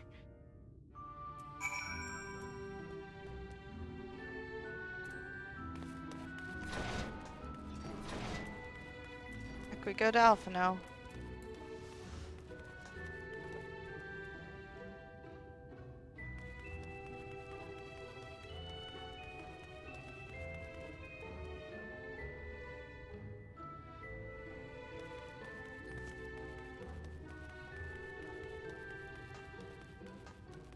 After I turn in this quest, I think I'm gonna need to take a bathroom break for a little bit. Also put my lizard to bed. Hope everyone's been enjoying the stream so far. This is a very interesting story we've got going on here.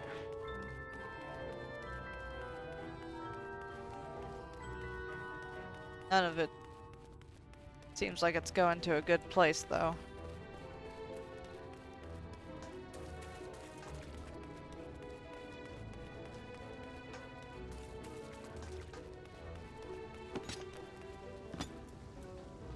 Julia Chow? Oh dears, we really should have found you some new gloves. Yes, my love, you're probably right.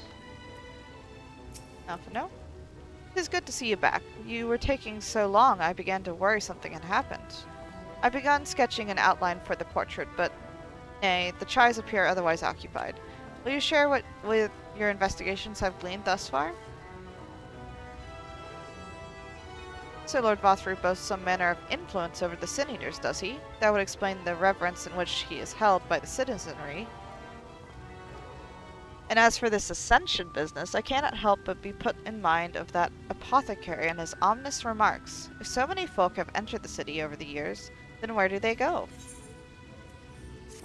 They're in the mule! Alpha now? Mergent Splendor. Okay. I'm gonna take a quick break. Should be about 15 to 20 minutes before I'm back on. I will see you guys then.